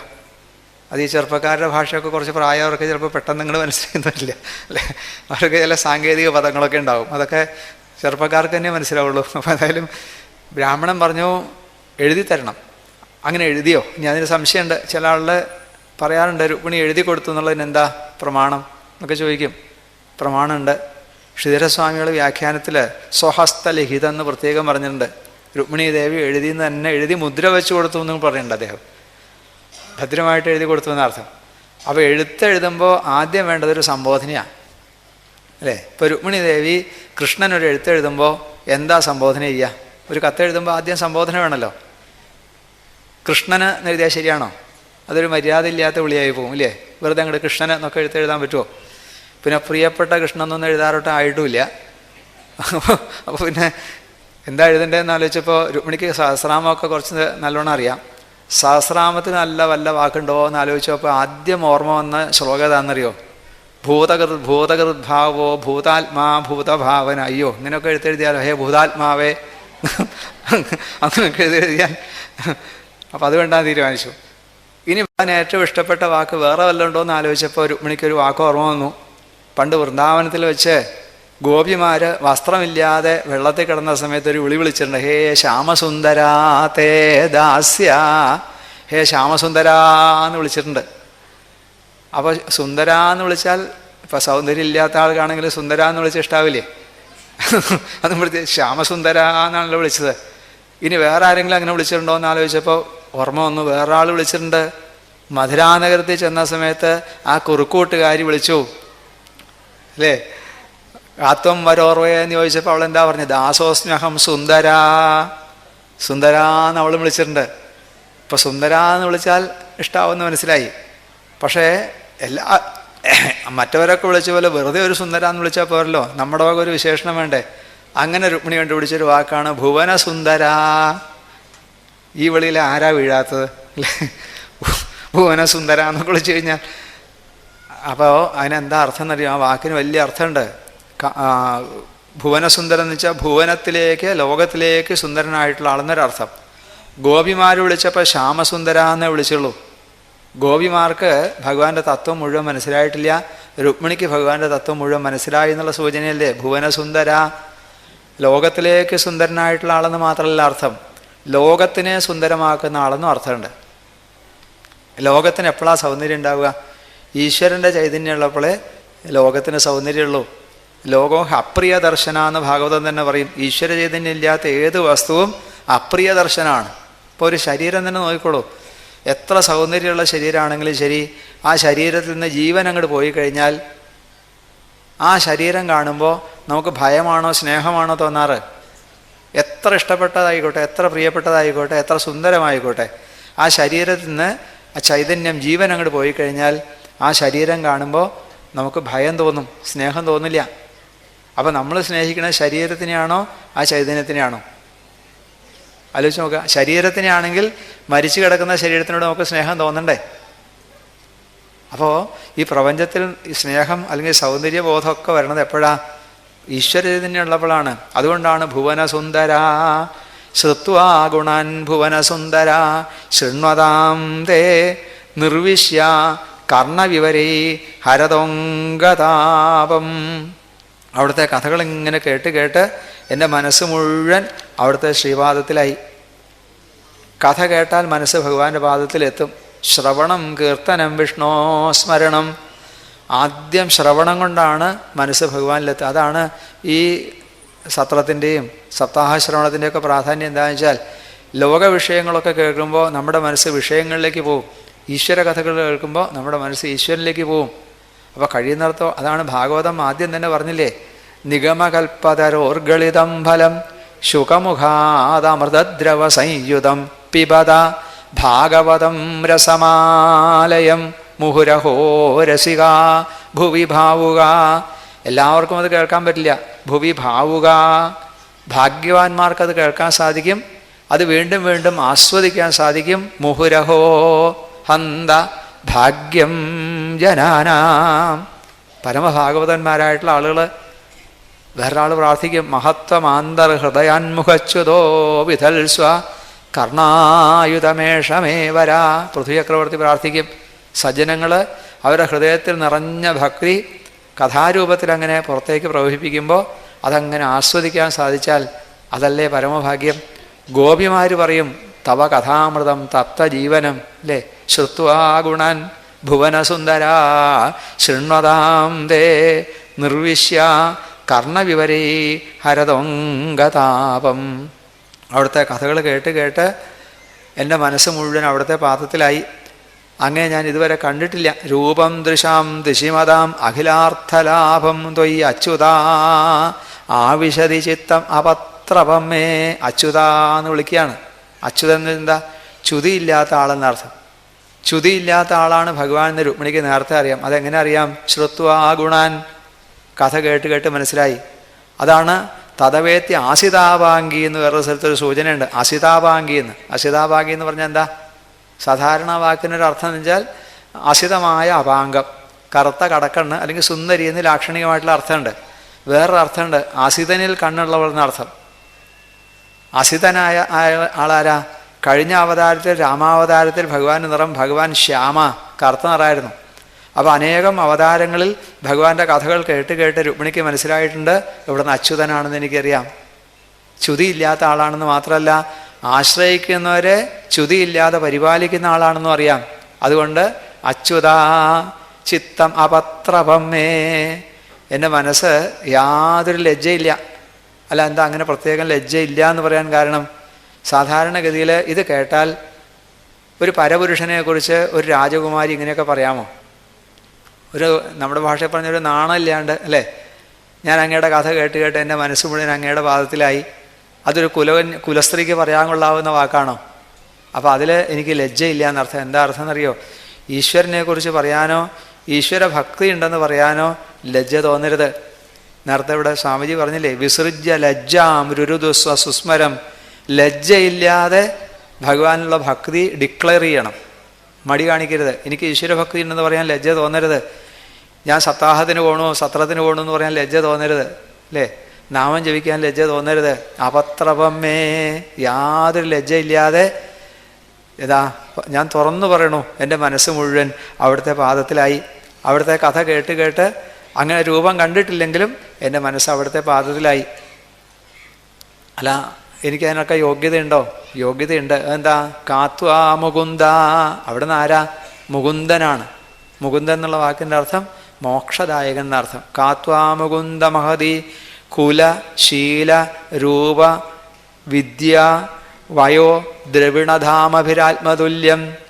അവിടെ ഒരു 7 ഗുണങ്ങൾ പറയും. സാധാരണ ഈ വിവാഹത്തിനൊക്കെ പൊരുത്തം നോക്കുമ്പോൾ 10 പൊരുത്തം അല്ലേ ഉത്തമത്തിലെടുക്കാമെന്നൊക്കെ പറയും. 10 പൊരുത്തമാണെങ്കിൽ ഉത്തമത്തിലെടുക്കാമെന്ന് പറയും. ഈ ഉത്തമത്തിലെടുക്കണമൊക്കെ നേരെയാവാറുണ്ടോ എന്ന് ചോദിച്ചാൽ അത് കണ്ടു തന്നെ അറിയണം അല്ലേ. സാധാരണ അങ്ങനെയൊക്കെ പറയും, ഇതൊക്കെ നല്ല പൊരുത്തമുണ്ടെന്നൊക്കെ പറയും. എന്നിട്ട് അവസാനം പൊരുത്തക്കേടിൽ അവസാനിക്കുകയും ചെയ്യും. അങ്ങനെയുള്ള ഒരാൾ കഴിഞ്ഞ ദിവസം പറഞ്ഞ മാതിരി വിവാഹം കഴിയുമ്പോൾ ഒരാളൊരു പറയാണ്, വിവാഹം കഴിഞ്ഞാൽ ആദ്യത്തെ 1 വർഷം ഭർത്താവ് പറയണത് ഭാര്യ കേൾക്കും, 2ാമത്തെ വർഷം ഭാര്യ പറയണത് ഭർത്താവ് കേൾക്കും, 3ാമത്തെ വർഷം ഇവർ 2 പേരും കൂടി പറയണത് മറ്റുള്ളവർ കേൾക്കുന്നതാണ് പറഞ്ഞത്. നല്ല പൊരുത്തം ഉണ്ടാവും അപ്പോൾ അല്ലേ, 10 പൊരുത്തം. ഇവിടെ പറഞ്ഞത് അങ്ങനെയല്ല, 7 പൊരുത്തമുണ്ടെന്നാണ് പറഞ്ഞത്. കാത്വാമകുന്ദ മഹതി കുല ശീല രൂപ വിദ്യ വയോ ദ്രവിണ ധാമഭിരാത്മതുല്യം. നമ്മൾ തമ്മിൽ 7 പൊരുത്തമുണ്ട്. അത് മാത്രമല്ല ധീരാ, ഇത് കൂടാതെ ഒരു പ്രത്യേകതയുണ്ട്, ഞാൻ ധീരയാണെന്ന്, നല്ല മനസ്സിന് നല്ല ഉറപ്പുള്ളവളാണെന്ന് അർത്ഥം. രാജകുമാരിയാണ്, മനസ്സിന് നല്ല ഉറപ്പുണ്ട്. ധീരാവതിങ്കുലവതീണ വ്രണീത കന്യാ കാലേ നൃസിംഹ നരലോകമനോഭിരാമം. അവിടെ വേറൊരു സൂചന, വിവാഹകാലം വരുമ്പോൾ അങ്ങേപ്പോലുള്ള ഒരാളെ അല്ലാതെ മറ്റാരെയാണ് സ്വീകരിക്കാന്നൊരർത്ഥം. വേറൊരർത്ഥം എന്താ? ആ നൃസിംഹ എന്നുള്ള സംബോധനയിൽ അതിൻ്റെ സൂചന. നൃസിംഹം എന്ന് വെച്ചാൽ നരസിംഹം എന്നുള്ള സാധാരണ അർത്ഥം. നരസിംഹത്തിനെ ആർക്കെങ്കിലും സ്നേഹിക്കാൻ പറ്റുമോ? ഹിരണ്യകശിപുവിൻ്റെ ചോര കുടിച്ച് കുടൽമാല അണിഞ്ഞ് അലറി പൊളിച്ച് അങ്ങനെ ഒരു നരസിംഹത്തിനെ അങ്ങനെ സ്നേഹമൊന്നും തോന്നില്ല. ഇവിടെ അതല്ല, പുരുഷസിംഹമേ എന്ന് അവിടെ ഒരർത്ഥം. വേറൊരർത്ഥം എന്താ? പ്രഹ്ലാദൻ ആ ഹിരണ്യകശിപുവിൻ്റെ ഓങ്ങിയ വാളിൻ്റെ മുമ്പിൽ നിന്നുകൊണ്ട് ഈ തൂണിലും എൻ്റെ മഹാപ്രഭു ഉണ്ട് എന്ന് പറഞ്ഞ സമയത്ത് ഒരു നിമിഷം തെറ്റാതെ അവിടുന്ന് തൂണിൽ നിന്ന് എടുത്തു ചാടി തൻ്റെ ഭക്തനെ രക്ഷിച്ച ആളല്ലേ. സത്യം വിധാതും നിജഭൃത്യഭാഷിതം കാലേന്ദു സിംഹ നരലോകമനോഭിരാമം. അവിടുന്ന് അടിയനെ സ്വീകരിക്കണമെന്ന് പ്രാർത്ഥിക്കുകയാണ്. എല്ലാവിധത്തിലും 7 പൊരുത്തങ്ങൾ നമുക്കുണ്ടെന്ന് പറഞ്ഞു. അപ്പോൾ വേറൊരു ചോദ്യം, തന്മേ ഭവാൻ ഖലു വ്രതപതിരംഗജായാം ആത്മാർപ്പിതശ്ച ഭവതോത്ര വിഭോ വിധേഹി മാ വീരഭാഗം അഭിമർശതു ചൈദ്യ ആരാൽ ഗോമായുവൻ മൃഗപതേർബലിം അംബുജാക്ഷ. തന്മേ ഭവാൻ വ്രത, ഞാൻ അങ്ങേ സ്വീകരിച്ചു കഴിഞ്ഞു എന്ന്. എന്താ? രുക്മിണിയെ രക്ഷിക്കുന്ന കാര്യത്തിൽ ഭഗവാന് വല്ല ഉത്തരവാദിത്വം ഉണ്ടോ? രുക്മിണി ഇവിടെ നിന്ന് ഇങ്ങനെയൊക്കെ പറഞ്ഞു വെച്ചിട്ട് എനിക്ക് വല്ല ചുമതലയുണ്ടോ രുക്മിണിയെ രക്ഷിക്കാൻ? അപ്പോൾ പറഞ്ഞു, അങ്ങ് എന്നെ സ്വീകരിച്ചാലും കൊള്ളാം, സ്വീകരിച്ചില്ലെങ്കിലും കൊള്ളാം, ഞാൻ അങ്ങേ സ്വീകരിച്ചു കഴിഞ്ഞു. തന്മേ ഭവാൻ വ്രത, അങ്ങേ സ്വീകരിച്ചു കഴിഞ്ഞു. ആത്മാർപ്പിതശ്ച ഭവതോത്ര വിഭോ വിദേഹി. ഞാൻ എന്താ എന്നെ അങ്ങേക്ക് അർപ്പിച്ചു കഴിഞ്ഞു എന്നർത്ഥം. ഇതിന് ഒരു ഭക്തിശാസ്ത്രത്തിൽ പറയുകയാണെങ്കിൽ മാർജാരന്യായം എന്ന് പറയും. മാർജാരന്യായം, മർക്കടന്യായം, ഇങ്ങനെ രണ്ട് ന്യായമുണ്ട്. മാർജാരന്യായം വെച്ചാൽ പൂച്ചക്കുട്ടിയുടെ ന്യായം. പൂച്ചക്കുഞ്ഞ് വെറുതെ ഇരിക്കുകയുള്ളൂ, തള്ളപ്പൂച്ച വേണം അതിനെടുത്തുകൊണ്ട് പോയി. കുഞ്ഞുപൂച്ചയ്ക്ക് ചുമതലയൊന്നുമില്ല, തള്ളപ്പൂച്ചയ്ക്കാണ് ചുമതല മുഴുവൻ. അത് മാർജാരന്യായം. മർക്കടന്യായം വെച്ചാൽ കുരങ്ങൻ്റെ ന്യായം. തള്ളക്കുരങ്ങൻ്റെ വയറ്റത്തെ കുട്ടിക്കുരങ്ങ് അങ്ങനെ മുറുക്കി പിടിക്കും. തള്ളക്കുരങ്ങ് ചാടി നടക്കും, വീഴാണ്ടിരിക്കണമെങ്കിൽ കുട്ടിക്കുരങ്ങൻ പിടിച്ചോളണം, തള്ളയ്ക്ക് ചുമതലയില്ല. ഇത് മർക്കടന്യായം. ഇത് മാർജാരന്യായമാണ്. ഞാൻ അങ്ങയെ ഏൽപ്പിച്ചു കഴിഞ്ഞു, ഇനി എന്നെ രക്ഷിക്കേണ്ട ചുമതല അങ്ങയ്ക്കാണ്. ഇനി അഥവാ അങ്ങ് എന്നെ രക്ഷിച്ചില്ലെങ്കിലോ എനിക്ക് ചീത്തപ്പേരൊന്നും വരില്ല, ചീത്തപ്പേര് അവിടേക്കേ വരുള്ളൂ. അതെന്താ കാരണം? ഭഗവാന് രക്ഷിക്കാൻ കഴിവില്ല എന്നൊരു ചീത്തപ്പേര് വരും. ഇതാണ് മേൽപ്പത്തൂർ നാരായണീയത്തിൽ അകീർത്തിസ്തേമാഭൂദ്വരദ. ഗുരുവായൂരപ്പ, അവിടത്തേക്ക് ഉണ്ടാവരുത് എന്നുണ്ടെങ്കിൽ അടിയൻ്റെ രോഗം മാറ്റി തരണേന്ന്, അല്ലേ? അവിടത്തേക്ക് ചീത്തപ്പേരുണ്ടാവരുതെന്ന് മോഹം ഉണ്ടെങ്കിൽ അടിയൻ്റെ രോഗം മാറ്റിത്തരാനാ. എന്നതുപോലെ ഒരു സിംഹത്തിൻ്റെ മുമ്പിൽ വെച്ച ബലി ഒരു കുറുക്കൻ തട്ടിക്കൊണ്ടുപോയാൽ ആർക്കാ അതിൻ്റെ മോശം? ആർക്കാ? സിംഹത്തിനല്ലേ. അപ്പം എന്നെ രക്ഷിച്ചില്ലെങ്കിൽ ഇനി അവിടേക്കാവും അതിൻ്റെ ചീത്തപ്പേര്. അതുകൊണ്ട് അവിടുന്ന് രക്ഷിക്കണം എന്നായി. ഇനി അപ്പോൾ വേറെ സംശയം ഭഗവാന് തോന്നാം, ഈ കുറേ യോഗ്യതകളൊക്കെ പറഞ്ഞുകൊണ്ടൊന്നും ആയില്ല. ഭഗവാനെ കിട്ടണമെങ്കിൽ പുണ്യം ചെയ്യണം. രുക്മിണി എന്തെങ്കിലും സൽക്കർമ്മം ചെയ്തിട്ടുണ്ടോ? ധാരാളം ചെയ്തിട്ടുണ്ടെന്ന് പറയണം. പൂർത്തേഷ്ടദത്ത നിയമവ്രതദേവ വിപ്രഗുർവർച്ചനാധിപരലം ഭഗവാൻ പരേശ ആരാധിതോ. ഞാൻ അനേക പൂർത്തകർമ്മങ്ങൾ, ഇഷ്ടകർമ്മങ്ങളെന്ന് പറയും. പൂർത്തകർമ്മങ്ങളും ഇഷ്ടകർമ്മങ്ങളും ഈ കിണർ കൊഴിപ്പിക്കുക, വഴിയമ്പലങ്ങൾ വഴിയിക്കുക, ഇങ്ങനെയുള്ള ചില കർമ്മങ്ങൾ, പിന്നെ സ്വയംവര പുഷ്പാഞ്ജലി നടത്തുക, ഇങ്ങനെയൊക്കെ ഇല്ലേ. അങ്ങനെ അനേക സൽക്കർമ്മങ്ങൾ ഞാൻ ചെയ്തിട്ടുണ്ട്. അത് മാത്രമല്ല, അവിടെ ഒരു സൂചനയും കൂടിയുണ്ട്. ആരാധിതോ യതി ഗദാഗ്രജയത്യപാണിം. ഗദാഗ്രജ എന്നൊരു സംബോധനയുണ്ട്. ഈ രുക്മിണിയുടെ സന്ദേശം 7 ശ്ലോകം വളരെ ഗംഭീരമാണ്. നമ്മളിങ്ങനെയൊന്നും ഓടിച്ചു പറഞ്ഞാലത് മുഴുവനാവില്ല, എങ്കിലും ഒരു ആശയം മനസ്സിലാക്കാനേ പറ്റുള്ളൂ. ഗദാഗ്രജ എന്ന് വിളിക്കാൻ എന്താ കാരണം? ഗദൻ എന്ന് പറഞ്ഞാൽ രോഹിണിയുടെ പുത്രനാണ്. അത് ഭഗവാന്റെ ഒരു സഹോദരനാണ് ഗദൻ. ഗദൻ്റെ ജ്യേഷ്ഠൻ എന്നാണ് സംബോധന. എന്താ അർത്ഥം എന്നറിയോ? അങ്ങയുടെ കുടുംബചരിത്രമൊക്കെ എനിക്കറിയാമെന്ന്, അല്ലേ? അപ്പോൾ ഞാനൊക്കെ അന്വേഷിച്ചിട്ടാണ് ഈ കത്തെഴുതുന്നത്, അല്ലാണ്ട് വെറുതെ ചാടിക്കയറി ഒന്ന് എഴുത്തെഴുതുന്നല്ല. അങ്ങയുടെ കുടുംബത്തിൽ ആരൊക്കെ ഉണ്ട്, ഇതാരും അധികം കേൾക്കാത്തൊരു പേരവിടെ പറയാൻ കാരണം എന്താണെന്ന് വെച്ചാൽ അത്രയും രുക്മിണി സൂക്ഷ്മമായിട്ട് കാര്യങ്ങൾ മനസ്സിലാക്കിയിട്ടുണ്ടർത്ഥം. ഗദാഗ്രജ ഏത്യവാണിം ഗൃഹാതുമേ ദമഘോഷസുതാദയോന്യേ. മറ്റൊരാളും എൻ്റെ കൈ പിടിക്കാൻ ഇടയാവരുത് എന്നായി. അപ്പോൾ ഇനിയിപ്പോൾ ഇത് കേൾക്കുമ്പോൾ ഭഗവാന് തോന്നും, നമുക്ക് ആലോചിച്ച സൗകര്യം പോലെയൊക്കെ എന്തെങ്കിലുമൊക്കെ ചെയ്യാമെന്നാണെങ്കിൽ. രുക്മിണിയുടെ സാമർഥ്യം വെറുതെ അല്ല ഭഗവാൻ സമ്മതിച്ചത്. 7 ശ്ലോകത്തിൽ ഇത്രയും കാര്യം പറയണ്ടേ? അടുത്ത ശ്ലോകത്തിൽ എന്താ പറയുന്നത്? ശോഭാവിനി, നാളെയാണ് എൻ്റെ വിവാഹം. അപ്പോൾ അതും കൂടി പറഞ്ഞു. ശോഭാവിനി ത്വം അജിതോദ്വഹനേ വിദർഭാൻ. എങ്ങനെ വരണം? ഗുപ്ത സമേത്യ പ്രതനാപതിഭിപ്പരീത. സൈന്യങ്ങളോടുകൂടി വരണം. അതെന്താ അങ്ങനെ പറയാൻ കാരണം? ജ്യേഷ്ഠൻ കത്തെഴുതിയപ്പോൾ, രാജാക്കന്മാർക്കൊക്കെ കത്തെഴുതിയപ്പോൾ അതിൽ പ്രത്യേകം എഴുതിയിട്ടുണ്ട് എല്ലാവരും സൈന്യങ്ങളോടുകൂടി വരണമെന്ന്. അപ്പോൾ അനിയത്തി കുറയ്ക്കാമോ? അനിയത്തി എഴുതിയപ്പോൾ അങ്ങനെ എഴുതി, ഗുപ്ത സമേത്യ പതനാപതിഭിപ്പരീത. എന്നിട്ട് അവിടെ വന്നിട്ടോ, നിർമ്മധ്യ ചൈദ്യമഗധേന്ദ്രബലം പ്രസഹ്യാമാം രാക്ഷസേന വിധിന ഉദ്വഹ വീര്യശുൽക്കാം. നിർമ്മധ്യ എന്നൊരു വാക്കുണ്ട് അവിടെ. ചൈദ്യമഗധേന്ദ്രബലം, അവിടെയുള്ള കൊള്ളരുതാത്ത രാജാക്കന്മാർ, ശേതി രാജാവ്, അങ്ങനെയുള്ളവരുടെ സൈന്യങ്ങളെ മുഴുവൻ തോൽപ്പിച്ച് പരാക്രമം കാണിച്ച് എന്നെ കൊണ്ടുപോകണമെന്നാണ്. ആ നിർമ്മധ്യ എന്നുള്ള വാക്ക് എന്തിനാണ് അവിടെ പ്രയോഗിച്ചത്? വേറെ വാക്ക് എന്തെങ്കിലും പോരെ? അവിടെ ഒരു വാക്കിന് സൂചന ശ്രീധരസ്വാമികൾ പറയും, പണ്ട് പാലാഴിമഥനം കഴിഞ്ഞ് ലക്ഷ്മീദേവിയെ സ്വീകരിച്ചതുപോലെ എന്നെ സ്വീകരിക്കണം, ഞാൻ ലക്ഷ്മീദേവിയാണെന്ന് സൂചിപ്പിക്കാനാണ് അത്രേ നിർമ്മധ്യ എന്നുള്ള വാക്ക് തന്നെ. നിർമ്മധ്യ ചൈദ്യമഗധേന്ദ്രബലം പ്രസഹ്യ മാം രാക്ഷസേന വിധിന ഉദ്വഹ. ഇനി അവിടെ ഉണ്ടൊരു പ്രശ്നം. രാക്ഷസവിധി എന്നാണ് അവിടെ പറഞ്ഞത്. രുക്മിണിയുടെ വിവാഹം രാക്ഷസവിധിയാണോ ഗാന്ധർവ വിവാഹമാണോ? സംശയമുണ്ട്. ഈ വിവാഹവിധികളിൽ 8 വിധികളിൽ ഒന്നാണ് രാക്ഷസം, മറ്റൊന്ന് ഗാന്ധർവം. പൈശാചികം, മാനുഷം, ബ്രാഹ്മം, ആരുഷം, ഇങ്ങനെ 8 വിധത്തിലാണ് വിവാഹവിധികൾ. നമ്മുടെ ശാസ്ത്രം അനുസരിച്ച് അതിൽ കർദമൻ്റെയും ദേവഹൂതിയുടെയും വിവാഹം ആദ്യോ വൈവാഹികോ വിധി എന്നവിടെ പറയുന്നുണ്ട്. ആദ്യത്തെ വൈവാഹിക വിധിയാണ്. ഇപ്പോൾ 8 വിധികളുള്ളതിൽ രാക്ഷസം എന്ന് പറഞ്ഞാൽ പെൺകുട്ടിയുടെ സമ്മതം കൂടാതെ, ബന്ധുക്കളുടെയും പെൺകുട്ടിയുടെയും ഒന്നും സമ്മതം കൂടാതെ ആ പെൺകുട്ടിയെ ബലമായിട്ട് അപഹരിച്ചാൽ അത് രാക്ഷസാണ്. ഗാന്ധർവം എന്ന് പറഞ്ഞാലോ ബന്ധുക്കളുടെ സമ്മതം കൂടാതെ പെൺകുട്ടിയുടെ സമ്മതം മാത്രം, അതാണ് ശകുന്തളയുടെ വിവാഹം ഗാന്ധർവാണ്. അപ്പോൾ ഇവിടെ ഗാന്ധർവാണ് രാക്ഷസാണ് ഒരു വിധത്തിൽ. അപ്പം അതുകൊണ്ടാണ് അവിടെ രാക്ഷസേന വിധിന ഗാന്ധർവ വൃത്യ എന്ന് വേറെ സ്ഥലത്ത് പറയുന്നുണ്ട് ഭാഗവതത്തിൽ തന്നെ. ഇപ്പോൾ ശ്രീധരസ്വാമികളോടെയൊക്കെ വ്യാഖ്യാനിക്കുമ്പോൾ രണ്ടും എടുക്കാമെന്ന് പറയും. രാക്ഷസെന്നും പറയാം, ഗാന്ധർവെന്നും പറയാം. അപ്പോൾ അവിടെയുള്ള രാജാക്കന്മാരെയൊക്കെ തോൽപ്പിച്ച് പരാക്രമം കാണിച്ച് എന്നെ കൊണ്ടുപോകണമെന്ന്. എന്താ വെച്ചാൽ രുക്മിണിയാണെങ്കിൽ ക്ഷത്രിയ രാജകുമാരി, ഭഗവാനാണെങ്കിൽ നൃസിംഹം അല്ലേ. പരാക്രമശാലിയായിട്ടുള്ളൊരു പുരുഷൻ ധീരയായിട്ടുള്ളൊരു പെൺകുട്ടിയെ തട്ടിക്കൊണ്ടുപോയി എന്ന് പറഞ്ഞാൽ പിന്നെ എന്ത് പരാക്രമം അവിടെ ഉള്ളത്? അപ്പോൾ പരാക്രമം കാണിച്ച് തന്നെ കൊണ്ടുപോകണമെന്ന് പറയാണ്. നിർമ്മധ്യ ചൈദ്യം അഗതേന്ദ്രബലം പ്രസഹ്യമാം രാക്ഷസേന വിധിന ഉദ്വഹ. അതൊക്കെ ശരി. അപ്പം ഇനി വേറൊരു പ്രശ്നം വരാം. രുക്മിണി അറിഞ്ഞില്ലേ, രുക്മിണി എല്ലാം മുൻകൂട്ടി കണ്ടിട്ടാണ് കത്തെഴുതുന്നത് അല്ലേ. അന്തഃപുരാന്തരജനം അനിഹത്യ ബന്ധുവും ത്വാം ഉദ്വഹേ കഥമിതി. ഭഗവാൻ ചിലപ്പോൾ സംശയം തോന്നും. രുക്മിണി അന്തഃപുരത്തിൽ കഴിയുന്ന പെൺകുട്ടി, ബന്ധുക്കളുടെ സംരക്ഷണം ഉണ്ടാവും. ഞാൻ അവിടെ വന്ന് രുക്മിണിയെ അങ്ങനെ വെറുതെ അങ്ങോട്ട് പിടിച്ചുകൊണ്ട് വരാൻ പറ്റുമോ? സഹോദരന്മാർ യുദ്ധത്തിന് വരും. ചിലപ്പോൾ സഹോദരന്മാരെ തന്നെ കൊല്ലേണ്ടതായിട്ട് വരും. ഇപ്പോൾ രുക്മിണി ഇങ്ങനെയൊക്കെ പറയും. ഇനി കുറച്ചു കാലം കഴിയുമ്പോൾ എന്നാലും എൻ്റെ ഏട്ടന്മാരെ അങ്ങനെ ചെയ്തില്ലേ എന്നൊക്കെ പറയില്ലേ അല്ലേ. അപ്പോൾ അത് ഒഴിവാക്കാനുള്ള സൂത്രം ഞാൻ തന്നെ പറഞ്ഞു തരാമെന്ന്. അതെന്താ? പൂർവേദ്യുരസ്തി മഹതി കുലദേവി യാത്ര. പൂർവേദ്യു എന്നുള്ള വാക്കിന് പ്രഭാതത്തിൽ നിന്നർത്ഥം. സൂര്യോദയത്തിന് മുമ്പ് പ്രഭാതത്തിൽ നിന്നർത്ഥം. അപ്പോൾ ഇതിൽ നിന്ന് എന്താ മനസ്സിലാക്കേണ്ടത്? രുക്മിണിയുടെ വിവാഹ മുഹൂർത്തം രാത്രിയിലാണ്.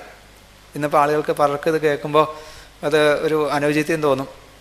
പഴയ കാലത്തൊക്കെ രാത്രിയിൽ ധാരാളം വിവാഹമുഹൂർത്തം പതിവുണ്ട്, രാത്രി പതിവുണ്ട്. ഇന്നിപ്പോൾ ചെറുക്കത് കേട്ടോ തോന്നുന്നുണ്ടാവും, നമുക്ക് രാത്രിയാക്കിയ കുറച്ച് സൗകര്യം ഉണ്ടാവുമല്ലോ, ലീവ് എടുക്കാണ്ട് കഴിക്കാമല്ലോ. അപ്പോൾ ഇനിയിപ്പോൾ കഴിച്ചു പോയെന്ന് നിർത്തിയില്ലല്ലോ, ഇനി എത്ര വേണമെങ്കിൽ നമുക്ക് ആലോചിക്കാം അല്ലേ. രുക്മിണിയുടെ വിവാഹമുഹൂർത്തം രാത്രിയിലായിരുന്നു. അപ്പോൾ രാത്രി വിവാഹത്തിന് അന്ന് വെളുപ്പാൻ കാലത്ത് കുലദേവതാക്ഷേത്രത്തിൽ തൊഴാൻ പോകുന്നൊരു സമ്പ്രദായം ഉണ്ടായിരുന്നു എന്ന്. എന്നാൽ ഇതൊക്കെ ശരിയാവുള്ളൂ. തലേ ദിവസം ബ്രാഹ്മണൻ ചെല്ലുക, രാത്രി തന്നെ ഭഗവാൻ കുണ്ഡിനത്തിലെത്തുക, ഇതൊക്കെ ശരിയാവണമെങ്കിൽ അങ്ങനെയാലേ പറ്റുള്ളൂ. അപ്പോൾ പൂർവേദ്യം എന്ന് വെച്ചാൽ പ്രഭാതത്തിൽ സൂര്യോദയത്തിന് മുമ്പെന്നൊക്കെ അർത്ഥം. കുലദേവതാക്ഷേത്രത്തിൽ തൊഴാൻ പോകുന്നൊരു സമ്പ്രദായമുണ്ട്. ആ സമയത്ത് വേണമെങ്കിൽ അങ്ങക്ക് എന്നെ കൊണ്ടുപോകാം. ഇപ്പോൾ ശത്രുക്കളൊന്നും അല്ല ബന്ധുക്കളൊന്നും ഉപദ്രവിക്കാതെ, പ്രത്യേകിച്ചും ഒരു മംഗളകർമ്മം നടക്കുന്ന സമയത്ത് അവിടെ ഒരു കൊലപാതകമൊക്കെ ഉണ്ടാവുക എന്ന് പറഞ്ഞാൽ മോശമല്ലേ. അപ്പോൾ അത് കൂടാണ്ട് കഴിക്കാമെന്നർത്ഥം. ഇതൊക്കെ കഴിഞ്ഞു. ഇപ്പോൾ 6 ശ്ലോകമായി. ഇതൊക്കെ കേൾക്കുമ്പോൾ ഭഗവാന് തോന്നാം രുക്മിണിയെ ഭഗവാനും കണ്ടിട്ടില്ല, ഭഗവാൻ രുക്മിണിയെ കണ്ടിട്ടില്ല.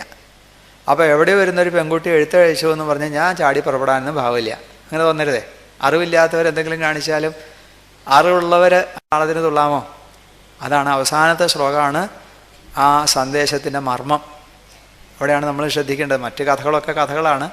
അവസാനത്തെ ശ്ലോകം യസ്യാംഘ്രിപങ്കജരജസ്നവനം മഹാന്തോ വാഞ്ചന്ത്യുമാപതിരിവാത്മതമോ ബഹത്യൈ യർഹി അംബുജാക്ഷ ന ലഭേയ ഭവൽ പ്രസാദം ജഹ്യാമസുൻ വ്രതകൃശാൻ ശതജന്മഭിസ്യാൽ. രുക്മിണി ദേവി പറയാണ്, ഏതൊരു ഭഗവാന്റെ പാദതീർത്ഥമാണോ വാഞ്ചന്തി ഉമാപതിരിവാത്മതമോ ബഹത്യൈ. ഉമാപതി എന്ന് പറഞ്ഞാൽ മഹാദേവൻ. ശ്രീപരമേശ്വരൻ പോലും ഏതൊരു ഭഗവാന്റെ പാദതീർത്ഥമാണോ ശിരസിൽ അണിയുന്നത് ആ സർവേശ്വരനാണ് അവിടെ നിന്ന് എനിക്കറിയാം. അല്ലാതെ വെറുതെ കണ്ട് ഭ്രമിച്ച് കത്തെഴുതിയതല്ല. രുക്മിണിക്ക് ഭഗവാന്റെ മഹത്വം ശരിക്കറിയാം. ശ്രുത്വാ ഗുണാൻ എന്ന് പറഞ്ഞാൽ അതുകൊണ്ടാണ്. ഈ ശ്രീകൃഷ്ണൻ ആരാണ് എന്ന് രുക്മിണിക്ക് നല്ലവണ്ണം അറിയാം.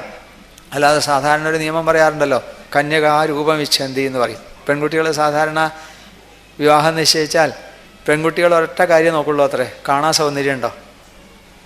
മാതാവിത്തം, അമ്മമാർ നോക്കുക ഈ കുട്ടി അവിടെ ചെന്നാൽ പട്ടിണി കൂടാണ്ട് കഴിയാൻ വകയുണ്ടോ. പിതാശ്രുതം, അച്ഛൻ നോക്കുകയൊക്കെ നല്ല വിദ്യാഭ്യാസമൊക്കെ ഉണ്ടോ. ബാന്ധവാകുലം, ബന്ധുക്കൾ എന്താ നോക്കുക, നല്ല കുടുംബ പാരമ്പര്യം ഉണ്ടോ നോക്കും. ഇനി ഇതിലൊന്നും പെടാത്ത ആളുകളുണ്ടല്ലോ നാട്ടുകാർ, അവരെന്താ നോക്കുക, മൃഷ്ടാന്നമിതരേജന, നല്ല സദ്യ ഉണ്ടോ നോക്കുന്ന. അപ്പോൾ അങ്ങനെ ഒരു കത്തെഴുതിയതല്ല എന്നർത്ഥം. അങ്ങ് ആരാന്ന് എനിക്കറിയാം. യസ്യ അംഘ്രിപങ്കജരസ്നവനം മഹാന്തോ വാഞ്ചന്തി ഉമാപതി. ലക്ഷ്മി വല്ലഭനായിട്ടുള്ള മഹാവിഷ്ണുവാണ് അവിടെ നിന്ന് എനിക്കറിയാം. ഇനി അവിടെ നിന്ന് എന്നെ സ്വീകരിച്ചില്ലെങ്കിലോ ഈ ജന്മം മുഴുവൻ ഞാൻ അങ്ങയ്ക്ക് വേണ്ടി കാത്തിരിക്കും. യർഹി അംബുജാക്ഷ ന ലഭേയ ഭവൽ പ്രസാദം ജഹ്യാമി അസൂൻ. ഈ വ്രതങ്ങൾ അനുഷ്ഠിച്ച് ഞാൻ ഈ ശരീരം ഉപേക്ഷിക്കും. ഇതാണ് ആ ഭക്തിയുടെ ദാർഢ്യം. ഏതേതാവദ്വയന്തു സ്ഥിരതരമനസാ വിശ്വപീഡാപഹത്യൈ നിശേഷാത്മാനമേനം ഗുരുപവനപുരാധീശമേവ ആശ്രയാമാ. അടിയൻ എന്ത് സംഭവിച്ചാലും വേണ്ടില്ല, എന്തെല്ലാം തടസ്സങ്ങൾ വന്നാലും വേണ്ടില്ല, ഗുരുവായൂരപ്പ അവിടുത്തെ ശ്രീപാദങ്ങളെ അല്ലാതെ ഒരു ജന്മത്തിലും അടിയൻ ആശ്രയിക്കില്ല എന്നുള്ള ധൈര്യമല്ലേ. ഇതാണ് രുക്മിണിയുടെ മഹത്വം. ഇതാണ് രുക്മിണി ഭഗവാനെ ജയിച്ചു എന്ന് പറയാൻ കാരണം. ഈ ഒരു ഭക്തി കൊണ്ട് ഭക്തന് മാത്രമേ ഭഗവാനെ ജയിക്കാൻ പറ്റൂ. അഹം ഭക്ത പരാധീന. ഈ രുക്മിണിയുടെ ഉറച്ച ഭക്തി. യസ്യ ആംഗ്രി പങ്കജ സ്നവനം മഹാന്തോ വാഞ്ചന്തി ഉമാവതിരിവാത്മതമോഭഹത്യൈർഹി അംബുജാക്ഷ ന ലഭേയ ഭവൽ പ്രസാദം ജഹ്യാമസുൻ വ്രതകൃശാൻ ശതജന്മഭിസ്യാൽ. ഈ സന്ദേശവും കൊണ്ട് ബ്രാഹ്മണൻ ദ്വാരകയിലേക്ക് പറന്നു എന്നാ പറഞ്ഞത്. അതാണ് മേൽപ്പത്തൂരവിടെ ദ്വിജസുതോ പിജതൂർണമുപാഗതാം. ദ്വിജൻ എന്നുള്ള വാക്കിന് പക്ഷി എന്ന് അർത്ഥമുണ്ടല്ലോ, ചിറകുള്ളത്. ബ്രാഹ്മണൻ അവിടെ ചെന്നു. ഭഗവാൻ ബ്രാഹ്മണനെ സ്വീകരിച്ചിരുത്തി. എന്നിട്ടൊരു കുശല പ്രശ്നമുണ്ട്. ഭഗവാന്റെ ഒരു ചോദ്യം, എവിടുന്നാ വരണമെന്നൊക്കെ ചോദിച്ചു. പിന്നെ ബ്രാഹ്മണ ധർമ്മങ്ങൾ ഒക്കെ വേണ്ട വിധത്തിൽ അനുഷ്ഠിക്കണില്ലേ എന്നൊരു ചോദ്യമുണ്ട്. ഒരു 3 ശ്ലോകമുണ്ട് ഭഗവാന്റെ ചോദ്യം. അത് വളരെ ശ്രദ്ധിക്കേണ്ടതാ. ഒരു ബ്രാഹ്മണൻ്റെ ധർമ്മം എന്താണ്, ഒരു രാജ്യത്ത് ബ്രാഹ്മണൻ എങ്ങനെയാണ് ജീവിക്കേണ്ടത്, അതൊക്കെ ആ 3 ശ്ലോകത്തിൽ ഭഗവാൻ സൂചിപ്പിക്കും. ആദ്യത്തെ ചോദ്യം തന്നെ കച്ചിൽ ദ്വിജവരശ്രേഷ്ഠ ധർമ്മസ്ഥേ വൃദ്ധസമ്മത. ദ്വിജവരശ്രേഷ്ഠ എന്ന് വിളിക്കുകയാണ്. ഹേ ബ്രാഹ്മണശ്രേഷ്ഠ, അങ്ങയുടെ വൃദ്ധസമ്മതമായ പരമ്പരാഗതമായ ധർമ്മങ്ങളൊക്കെ വേണ്ട വിധത്തിൽ നടക്കണില്ലേ?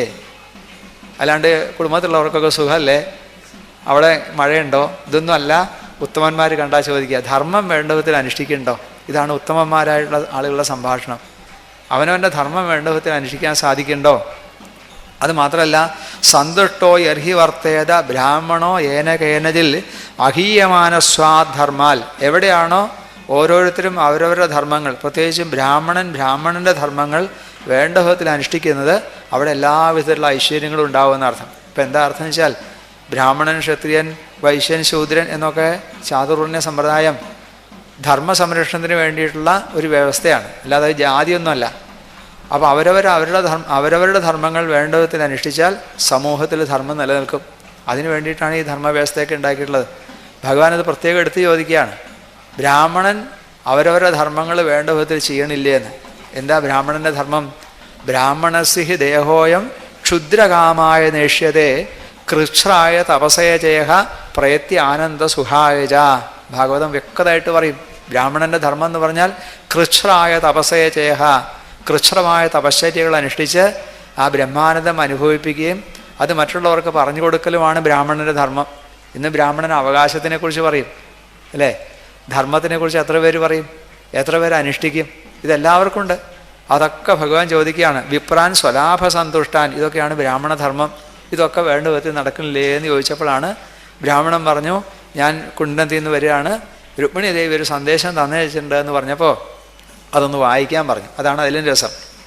സാധാരണഗതിയിൽ ഇങ്ങനൊരു സന്ദേശം കൊണ്ടുവന്നാൽ കൊണ്ടുവരുന്ന ആളോട് വായിക്കാൻ പറയുമോ? പോസ്റ്റ്മാനോട് തന്നെ വായിക്കാൻ പറയാം. അങ്ങനെ പതിവുണ്ടോ? അങ്ങനെ പതിവില്ലല്ലോ. അതാണ് ഇത്യേതേ ഗുഹ്യ സന്ദേശ എന്നൊരു സൂചനയുണ്ട്. ഇത് ഗുഹ്യമായ സന്ദേശമാണ്. ഈ കേൾക്കുന്നതല്ല അതിൻ്റെ അർത്ഥം. അതിൻ്റെ ഉള്ളിൽ ഗഹനമായ വേറെ അർത്ഥങ്ങളുണ്ട് എന്നർത്ഥം. എന്താ അത്?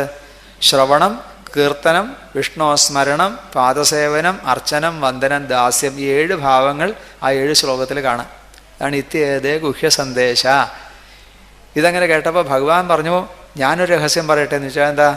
കുറച്ച് ദിവസമായിട്ട് എനിക്ക് ഉറക്കം വരാറില്ല എന്നാണ് പറഞ്ഞു അല്ലേ? ഭഗവാന്റെ ഉള്ളിലും കയറിയിട്ടുണ്ട് രുക്മിണി. പുറപ്പെടുകയല്ലേ എന്ന് ചോദിച്ചു.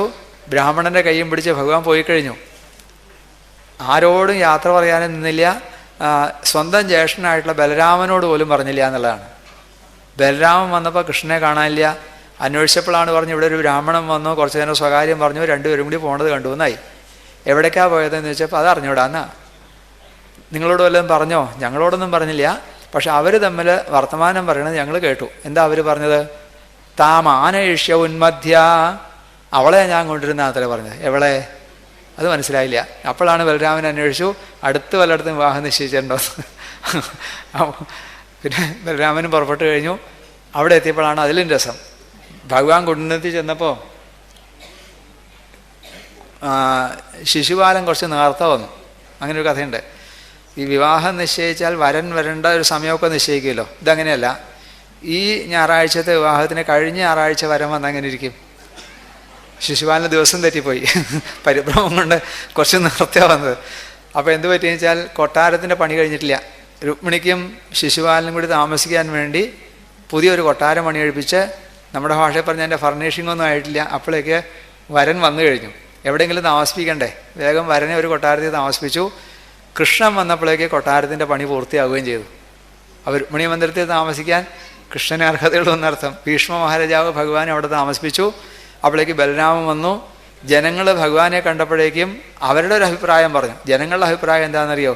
അസ്വൈവ ഭാര്യ ഭവിതൻ രുക്മിണ്യർഹതിനാപരാ. ഈ കൃഷ്ണൻ്റെ ഭാര്യയാവാനാണ് രുക്മിണിക്ക് യോഗ്യത. ആ ശിശുപാലനെ എന്തിനു കൊള്ളാം? ഞങ്ങൾ ചെയ്ത പുണ്യം മുഴുവൻ സമർപ്പിക്കാം, എന്നാലെങ്കിലും ഈ കൃഷ്ണൻ രുക്മിണി വിവാഹം കഴിക്കണേന്ന് ജനങ്ങളൊക്കെ വിളിക്കാൻ തുടങ്ങിയത്രേ. അങ്ങനെ ബലരാമൻ കണ്ടുമുട്ടി. അതിൻ്റെ ഇടയ്ക്ക് ബ്രാഹ്മണൻ നേരെ അന്തഃപുരത്തിലേക്ക് ചെന്നു. അവളേക്ക് ദേവിയുടെ ഇടത്തെ കണ്ണും ഇടത്തെ കൈയൊക്കെ തുടിക്കാൻ തുടങ്ങിയത്രേ. അങ്ങനെ ഒരു വിശ്വാസം ഉണ്ടല്ലോ, സ്ത്രീകൾക്ക് ഇടത് ഭാഗം തുടിച്ചാൽ നല്ല. അതേ സമയത്ത് ശിശുപാലൻ്റെ ഇടത്തെ കണ്ണും ഇടത്തെ കൈയൊക്കെ തുടിച്ചിട്ടുണ്ടാവും പ്രത്തും, അല്ലേ? ഏതായാലും ബ്രാഹ്മണനെ കണ്ടപ്പോഴേക്ക് രുക്മിണി നമസ്കരിച്ചു. ബ്രാഹ്മണൻ കൃഷ്ണൻ വന്നു എന്നല്ലാത്ര പറഞ്ഞത്, വന്നു കൃഷ്ണൻ എന്നാത്ര പറഞ്ഞത്. എന്താ? കൃഷ്ണൻ എന്ന് പറഞ്ഞാൽ ചിലപ്പോൾ ഇനി വന്നില്ല എന്ന് പറയാനാണോ? അത് വേണ്ട വെച്ചിട്ട് ആദ്യം തന്നെ വന്നു കൃഷ്ണൻ എന്നാത്രേ പറഞ്ഞത്. രുക്മിണി ബ്രാഹ്മണനെ നമസ്കരിച്ചു. എന്താ അർത്ഥം? ലക്ഷ്മി നമസ്കാരം, അല്ലെ? ഇതിൽ കൂടുതൽ അനുഗ്രഹം വേണോ? മഹാലക്ഷ്മി തന്നെ നമസ്കരിക്കുക എന്നർത്ഥം. ഏതായാലും ബ്രാഹ്മണൻ തിരിച്ചു പോന്നു. പിറ്റേ ദിവസം പ്രഭാതമായി. രുക്മിണി ദേവി കുലദേവതാക്ഷേത്രത്തിലേക്ക് തൊഴാനുള്ള യാത്ര. അതെങ്ങനെ? യഥവാങ് മാതൃഭിസ്ഥാർത്ഥം സഖീഭി പരിവാരിത. വാക്കുകളെ നിയന്ത്രിച്ച് സഖിമാരോടുകൂടി അമ്മയെ തൊഴാനുള്ള യാത്ര. യഥവാങ് എന്ന് വെച്ചാൽ വാക്കുകളെ നിയന്ത്രിച്ച് സംസാരിക്കുക. അതൊക്കെ എങ്ങനെയാണ് ക്ഷേത്ര ദർശനത്തിന് പോകേണ്ടത് എന്നും കൂടി കാണിച്ചു തരാം. അമ്പലത്തിലൊക്കെ പോകുമ്പോൾ വർത്തമാനം പറയരുതെന്ന്. അത് പറഞ്ഞാൽ ചിലപ്പോൾ ചിലർ അമ്പലത്തിൽ പോക്ക് തന്നെ വേണ്ടാന്ന് വയ്ക്കും, അല്ലേ? ഈ അമ്പലത്തിൽ പോകണത് തന്നെ ഇതിനാണ്. അപ്പോൾ യഥവാങ് മാതൃഭിസ്ഥാർത്ഥം സജാനുധ്യായതി സമ്യക് മുകുന്ദ ചരണാംബുജം. ഭഗവാന്റെ പാദങ്ങളെ എങ്ങനെ ധ്യാനിച്ചും കൊണ്ട് രുക്മിണി ദേവി തോഴിമാരോടുകൂടി കുലദേവതാക്ഷേത്രത്തിലേക്കുള്ള യാത്ര. അപ്പോൾ പുറകെ രുക്മിണിക്ക് തിരിച്ചു പോകാനുള്ള തേര് പരിവാരങ്ങളൊക്കെ ഉണ്ട്. കുലദേവതാക്ഷേത്രത്തിൽ പോയി അമ്മയുടെ മുമ്പിൽ ചെന്ന് അമ്മയെ നമസ്കരിച്ചിട്ടൊരു പ്രാർത്ഥനയുണ്ട് രുക്മിണിയുടെ. നമസ്യേ ത്വാംബികേ ഭീഷ്ണം സ്വസന്താനയുതാം ശിവാം ഭൂയാൽ പതിർമേ ഭഗവാൻ കൃഷ്ണ തദനുമോദതാം. അമ്മേ, ആ ശ്രീകൃഷ്ണ ഭഗവാൻ, നോക്കൂ അവിടെ സംബോധന കൃഷ്ണൻ എന്ന് മാത്രമല്ല പറഞ്ഞത്. ആ ശ്ലോകം നമുക്കൊക്കെ അറിയാം, ഇല്ലേ? നമസ്യേ ത്വാംബികേ ഭീഷ്ണം സ്വസന്താനയുതാം ശിവാം ഭൂയാൽ പതിർമേ. ഒരു വിശേഷണമുണ്ട്, ഭഗവാൻ കൃഷ്ണ. ഇപ്പോൾ രുക്മിണിക്ക് അറിഞ്ഞൂടെ ആളാരാന്ന്? ഭഗവാൻ കൃഷ്ണ. അതെന്താ അമ്മയെ നമസ്കരിക്കാൻ കാരണം? രുക്മിണിയുടെ അമ്മ പറഞ്ഞ് പഠിപ്പിച്ചിട്ടുണ്ട്. ആപതി കിം കരണീയം സ്മരണീയം ചരണയുഗളം അമ്പായാം. ആപത്ത് വരുമ്പോൾ അമ്മയുടെ കാൽക്കൽ നമസ്കരിക്കണമെന്ന് നല്ല കുട്ടിയായിട്ട് രുക്മിണിയെ പറഞ്ഞ് മനസ്സിലാക്കിയിട്ടെന്നർത്ഥം. അതുമാത്രമല്ല, പെൺകുട്ടികൾക്ക് എന്തെങ്കിലും സങ്കടം വന്നാൽ അമ്മമാരെ നമസ്കരിക്കാനാ, അമ്മമാരോട് പറയാനാണ് കൂടുതൽ സ്വാതന്ത്ര്യം. അതൊന്ന്. വേറൊന്നും കൂടി ഉണ്ട്, സ്വസന്താനയുത എന്ന് പറഞ്ഞുകൊണ്ട് എന്താ? സന്തോഷിച്ചിരിക്കുന്ന അമ്മ എന്നർത്ഥം. ഒരാളോട് നമ്മൾ എന്തെങ്കിലും പ്രാർത്ഥിക്കുമ്പോൾ അയാൾ സന്തോഷിച്ചിരിക്കുമ്പോൾ വേണം ചോദിക്കാൻ. സന്തുഷ്ടം പ്രഭുമാശ്രയൽ എന്നാണ്. അതാണ് അമ്പലത്തിലൊക്കെ പ്രസന്ന പൂജ കഴിഞ്ഞ് നടവർക്കുക, അല്ലേ? പ്രസന്ന പൂജ. ഭഗവാൻ പ്രസന്നനായിരിക്കുമ്പോൾ ചോദിച്ചാൽ വേഗം അനുഗ്രഹം ഉണ്ടാവും. അത് ആരോടായാലും ശരിയാ. അയാൾ ആകെപ്പാടെ കഷ്ടപ്പെട്ട് വിഷമിച്ചിരിക്കുമ്പോൾ അയാളോട് എന്തെങ്കിലും ഒരു കാര്യം ചെന്ന് ചോദിച്ചാൽ പിന്നെ ആ ജന്മത്തെ നടക്കില്ല, അല്ലേ? സന്തോഷിച്ചിരിക്കുമ്പോൾ ചോദിച്ചാൽ നടക്കും. അപ്പോൾ അമ്മയോട് പ്രാർത്ഥിച്ചു, ശ്രീകൃഷ്ണ ഭഗവാൻ എൻ്റെ ഭർത്താവായിട്ട് വരണേന്ന്. ഇനി വേറൊരർത്ഥം എന്താ? അമ്മ മഹാദേവനെ ഭർത്താവായിട്ട് കിട്ടാൻ വേണ്ടി വളരെയധികം ത്യാഗം സഹിച്ചു, തപസ് ചെയ്തു. അതുപോലെ തപസ് ചെയ്യാനൊന്നും അടിയന് ശക്തിയില്ല. അമ്മയുടെ അനുഗ്രഹം കൊണ്ട് വേണം ഭഗവാൻ എൻ്റെ ഭർത്താവായിട്ട് വരാൻ. നമസ്തേ ത്വാംബികേ ഭീഷ്ണം. അമ്മയുടെ മുമ്പിൽ നമസ്കരിച്ചു. മഹാദേവനും പാർവതിയൊക്കെ അനുഗ്രഹിക്കാൻ തയ്യാറായി. അപ്പോൾ ശിവകുടുംബം മുഴുവൻ ഉണ്ട് അവിടെ. ഗണപതിയുണ്ട്, സുബ്രഹ്മണ്യ സ്വാമിയുണ്ട്, എല്ലാവരും ഉണ്ട്. മഹാദേവൻ അനുഗ്രഹിക്കാൻ ഭാവിച്ചപ്പോൾ മഹാദേവൻ്റെ പുറത്തിങ്ങനെ ആരോ തട്ടണ പോലെ തോന്നി അത്രേ. തിരിഞ്ഞു നോക്കുമ്പോൾ ഗണപതി ഇങ്ങനെ തുമ്പിക്ക് വേണ്ടി തട്ടുക. എന്താ ഗണപതിക്ക് ഇത്ര തിരക്ക്? അവിടെ അപ്പോൾ ഒരുപാട് ഉണ്ടാക്കി വെച്ചിട്ടുണ്ടെന്ന് പറഞ്ഞ് വേഗം അനുഗ്രഹിച്ചോളാൻ പറഞ്ഞ് അല്ലേ. സുബ്രഹ്മണ്യ സ്വാമിയുടെ ശുപാർശ. അങ്ങനെ എല്ലാവരും അങ്ങോട്ട് അനുഗ്രഹിച്ചു. അവിടെ ദാനങ്ങളൊക്കെ ചെയ്ത് രുക്മിണി ദേവി തൊഴുത് അങ്ങനെ പുറത്തേക്ക് ഇറങ്ങുക. അപ്പോൾ രാത്രി വിവാഹം കഴിക്കേണ്ട പെൺകുട്ടിയാണ്. അപ്പോൾ വിവാഹ വേഷത്തിലാണ് വരവ്. അനേകം രാജാക്കന്മാർ രുക്മിണിയെ കാണാൻ അങ്ങനെ കൂടിയിട്ടുണ്ട്. എന്താ? അന്തഃപുരാന്തരചര്യം, അന്തഃപുരത്തിൽ ജീവിക്കുന്ന പെൺകുട്ടിയാണ്. അധികം ആളുകൾ കണ്ടിട്ടില്ല. അനേകം രാജാക്കന്മാർ തടിച്ചു കൂടിയിട്ടുണ്ട്. രുക്മിണി അങ്ങനെ ചുവട് വെച്ച് പതുക്കെ പതുക്കെ അങ്ങനെ വരുമ്പോഴാണ് 2 തേര് കണ്ടു. ഒന്ന് രുക്മിണിക്ക് തിരിച്ചു പോകാനുള്ള തേര്, മറ്റൊന്ന് ഭഗവാന്റെ തേര്.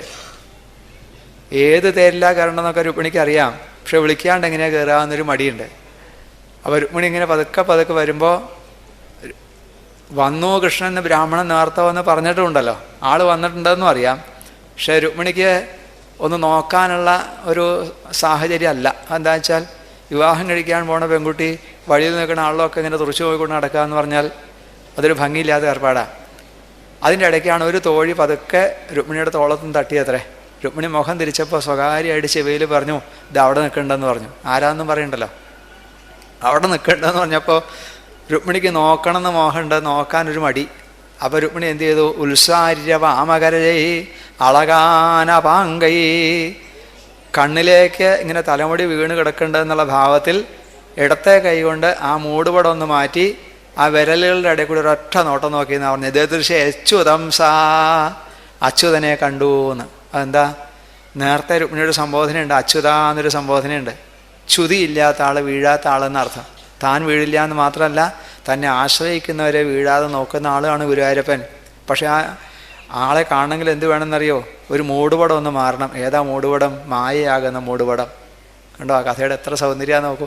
ഒരു ജീവന് ഈശ്വര ദർശനം ഉണ്ടാവണമെങ്കിൽ മായയാകുന്ന മൂടുപടം മാറണം. ആ മായയാകുന്ന മൂടുപടം മാറുമ്പോഴേ ആ ജീവൻ ഈശ്വരനെ കാണും. ആ ഈശ്വര ദർശനം അച്യുത ദർശനം. നേത്രൈ ശ്രോത്രൈശ്ച പീത്വാ, കണ്ണുകൊണ്ടും ചെവി കൊണ്ടും കോരി കുടിക്കാം. അത് കണ്ടാലോ ശ്രുതിമതി മധുരേ, അതിൻ്റെ ഒരു മാധുര്യം. ശ്രുതി മധുരേ മതിമധുരേ എന്നൊക്കെ പറയും. സൗന്ദര്യോത്തരതോപി സുന്ദരതരം. അങ്ങോട്ട് കണ്ടു. രുക്മിണിയുടെ നോട്ടം കാത്തു നിന്ന പോലെയാണ്. പെട്ടെന്ന് ഭഗവാൻ അങ്ങോട്ട് മുമ്പോട്ട് വന്നു. കൊനുഗമിഷ്യതി ചന്ദ്രമുഖീതിതം സരസമേത്യ. സാധാരണ പാണിഗ്രഹണത്തിനൊക്കെ ഒരു കയ്യേ വേണ്ടു, 2 കൈ കൊണ്ടാണ് പാണിഗ്രഹണം. തേരിലേക്ക് അങ്ങോട്ട് കയറി തേര് പുറപ്പെടാറായപ്പോഴാണ് ഭഗവാൻ ആലോചിച്ച്, ഇപ്പോൾ രുക്മിണിയെ കൊണ്ട് പോയാൽ ഒരു ചീത്തപ്പേരുണ്ടാവും. അതെന്താ? രുക്മിണിയുടെ നോട്ടത്തിൽ മറ്റുള്ള രാജാക്കന്മാരൊക്കെ ഇങ്ങനെ പകച്ചു നിൽക്കുക. ഇതെന്താ സംഭവിച്ചതെന്ന് മനസ്സിലായിട്ടില്ല. ഈ തക്കത്തിന് രുക്മിണിയെ കൊണ്ട് പോയാൽ നാളെ ഒരു ആരോപണം വരും. അതെന്താ? ഞങ്ങൾ ആകെപ്പാടെ ഒന്ന് പകച്ചു പോയി, ആ തക്കത്തിന് അവൻ കടന്നു കളഞ്ഞു. ഇല്ലെങ്കിൽ ഞങ്ങൾ കാണിച്ചു തരായിരുന്നു. വീരസ്യം പറയും. അപ്പോൾ ഭഗവാൻ ഒരു നോട്ടം നോക്കിയപ്പോൾ ഇതൊക്കെ തല ഉടഞ്ഞു. നോക്കുമ്പോൾ കണ്ട കാഴ്ച എന്താ? കൃഷ്ണനും രുക്മിണിയും കൂടി തരില്ല, നിൽക്കട അവിടെ എന്ന് പറഞ്ഞു. പണ്ട് നീ വൃന്ദാവനത്തിൽ അല്ലെങ്കിൽ തന്നെ നിനക്ക് ചീത്തപ്പേരുണ്ട് അല്ലേ? ജാര ചോര ശിഖാമണിയാണ്. കള്ളന്മാരിൽ ഒന്നാമത്തെ കള്ളൻ എന്നൊരു പേരുണ്ട്. അന്നൊക്കെ ഞങ്ങൾ കേട്ടിട്ടുള്ളത് അത്യാവശ്യം ചില വെണ്ണ മോഷ്ടിക്കുക, പാല് മോഷ്ടിക്കുക, സ്ത്രീകളുടെ വസ്ത്രം മോഷ്ടിക്കുക, എത്രയൊക്കെ കേട്ടിട്ടുണ്ട്. ഈ പെണ്ണുങ്ങളെ കാക്കാൻ തുടങ്ങി ഇപ്പോഴാണ് മനസ്സിലായതല്ലേ. നിൽക്കട അവിടെ എന്നാ പറഞ്ഞു. അവർ ചാടി പുറപ്പെട്ടു. അപ്പോഴേക്ക് ബലരാമൻ മുമ്പേക്ക് വന്നു. ബലരാമൻ്റെ കയ്യിൽ 2 സാധനം ഉണ്ടല്ലോ, ഒലക്കയും കലപ്പയും അല്ലേ. ഒലക്ക ഇങ്ങനെ കുത്തിപ്പിടിച്ച് കലപ്പ തോളത്ത് വെച്ചൊരു പ്രഖ്യാപനമാണ്. എൻ്റെ സഹോദരൻ കൃഷ്ണനും സൗഭാഗ്യവതി രുക്മിണിയും തമ്മിലുള്ള വിവാഹം ഇവിടെ നിശ്ചയിച്ച മുഹൂർത്തത്തിൽ അവിടെ നടക്കുന്നുണ്ടാവും. വിവാഹത്തിൽ പങ്കെടുക്കേണ്ടവർക്കൊക്കെ അങ്ങോട്ട് വരാം, യുദ്ധം ചെയ്യേണ്ടവർക്കൊക്കെ ഇവിടെ നിൽക്കാമെന്നാണ്. അന്നാണ് അത്ര ആദ്യത്തെ കൂട്ടയോട്ടം ഉണ്ടായത്. എന്താ വെച്ചാൽ ആദ്യത്തെ പന്തിക്ക് ഇലവയ്ക്കുന്നതിന് മുമ്പ് എത്തേണ്ടവരൊക്കെ അങ്ങോട്ട് പോയി. ബലരാമന് നല്ല എളുപ്പമല്ലേ, കലപ്പോണ്ട് ഇങ്ങനെ പിടിക്കുക, ഒലക്ക വീശുക, കടപടാന്നിങ്ങനെ തല തെറിക്കുക. അതൊക്കെ വേഗം കഴിഞ്ഞു. ബലരാമൻ ഓടി കൃഷ്ണൻ്റെ തേരിൻ്റെ പുറകിലെത്തിയപ്പോൾ അവിടെ ഒരു കാഴ്ച. ഒരാളെ പിടിച്ച് പുറകിൽ കെട്ടിയിട്ടുണ്ട്. പകുതി മീശയില്ല, പകുതി തലമുടിയില്ല. തല പൊക്കി നോക്കുമ്പോഴാണ്, അല്ല ഇത് നമ്മുടെ രുക്മിയല്ലേ, രുക്മിണിയുടെ മൂത്ത ജ്യേഷ്ഠൻ. ഇതെന്താ പറ്റിയെന്ന് ചോദിച്ചു. കൃഷ്ണൻ പറഞ്ഞു, ഇവനോട് യുദ്ധത്തിന് വന്നു, ഞാനൊരു പിടുത്തം പിടിച്ചു, അവൻ്റെ തലമുടിയും താടിയൊക്കെ കൈ കിട്ടി, വാളെടുത്ത് വീശി, ദൈവാധീനം കൊണ്ട് തലമുടിയേ പോയുള്ളൂ, തല പോയില്ല എന്ന് പറഞ്ഞു. ബലരാമൻ പറഞ്ഞു, കൃഷ്ണ അതാണ് ദൈവാധീന കുറവ്. എന്താ? ക്ഷത്രിയന്മാർ തലവെട്ടി എന്ന് പറഞ്ഞൊരു അഭിമാനമൊക്കെ ഉണ്ട്. ക്ഷത്രിയന്മാരെ തലമുടി വെട്ടിയെന്ന് പറഞ്ഞാൽ അഴിച്ചുവിടാൻ പറഞ്ഞു. അങ്ങനെ രുക്മി സത്യം ചെയ്ത് രുക്മി പോയി. ഭഗവാൻ രുക്മിണിയെ കൊണ്ട് ദ്വാരകയിലേക്കും പോയി. കഴിഞ്ഞില്ല, ഇവിടെ വേറൊരാളുണ്ട്, പ്രതിശ്രുതവരൻ അല്ലേ, അവിടെ ഒരാഴ്ച മുമ്പ് വന്ന് തേച്ചുപൊളി ഊണമൊക്കെ ആയിട്ട് അല്ലേ, കയ്യിൽ അയിനിയൂണും കഴിഞ്ഞ് അങ്ങനെയൊക്കെ ശൈലിയുണ്ട്. അയിനിയൂണും കഴിഞ്ഞ് മാല എടുത്ത് നിൽക്കുമ്പോഴാണ് ഈ വാർത്ത. ഹൃദധാരമിവാതിരെന്ന്, ഭാര്യ മരിച്ച ആളെ പിള്ളേർക്ക് അറിയാൻ തുടങ്ങിയത്രേ. എന്നാൽ ഭാര്യ ആയതൊന്നുമില്ല. അപ്പോഴാണ് ജരാസന്ധം വന്ന് സമാധാനിപ്പിക്കുക. താൻ എന്തിനാ എത്രയൊക്കെ കഷ്ടപ്പെടുന്നത്, സങ്കടപ്പെടുന്നത്, എനിക്ക് പറ്റിയ വധുവിനെ ഞാൻ വേറെ കണ്ടുപിടിച്ച് തരാം. എന്നാലും കൃഷ്ണൻ എന്നെ തോൽപ്പിച്ചില്ലേന്നായി. അപ്പോൾ ജരാസന്ധൻ ചോദിച്ചു, കൃഷ്ണൻ തന്നെ എത്ര പ്രാവശ്യം തോൽപ്പിച്ചു? ഒരു പ്രാവശ്യം. ഞാൻ 17 പ്രാവശ്യം തോറ്റ ആളല്ലേ എന്നായി. ഏതായാലും ജരാസന്ധൻ്റെ കയ്യും പിടിച്ച് ശിശുപാലൻ അവിടുന്ന് രക്ഷപ്പെട്ടു എന്ന കഥ. ഇപ്പം എന്താ കഥയുടെ ഒരു മൊത്തത്തിലൊരു അർത്ഥം പറയുകയാണെങ്കിൽ, 5 സഹോദരന്മാരുടെ സഹോദരി എന്ന് പറഞ്ഞാൽ 5 ഇന്ദ്രിയങ്ങളുടെ പിടിയിൽപ്പെട്ട ജീവനാണ് രുക്മിണി. ആ ജീവനെ വിഷയങ്ങളിലേക്ക് കൊണ്ടുപോകാനാണ് ഇന്ദ്രിയങ്ങളുടെ ശ്രമം. ശിശുപാലൻ എന്ന് പറഞ്ഞാൽ എന്താ അർത്ഥം? കുട്ടികളെ നോക്കുന്ന ആൾ, കുടുംബജീവിതം എന്നർത്ഥം. അതിലേക്കാണ് ജീവനെ പിടിച്ചു വലിക്കുക ഇന്ദ്രിയങ്ങൾ. പക്ഷെ ആ ജീവൻ ഈശ്വരനിലെത്തണം എന്നൊരാഗ്രഹം വരണം. അതെങ്ങനെ വരും? ശ്രുത്വാഗുണാൻ, കഥ കേട്ട് കേട്ട് ഗുരുവായൂരപ്പനിലേക്ക് മനസ്സിലെത്തിക്കഴിഞ്ഞാൽ തടസ്സങ്ങൾ അനേകം വരും. ശ്രേയാംസി ബഹുവിഘ്നാനി എന്നാണ്, തടസ്സങ്ങളെ ഉണ്ടാവുള്ളൂ. ചീത്ത കാര്യങ്ങൾക്ക് ഒരുപാട് കൂട്ടുകാരെ കിട്ടും അല്ലേ.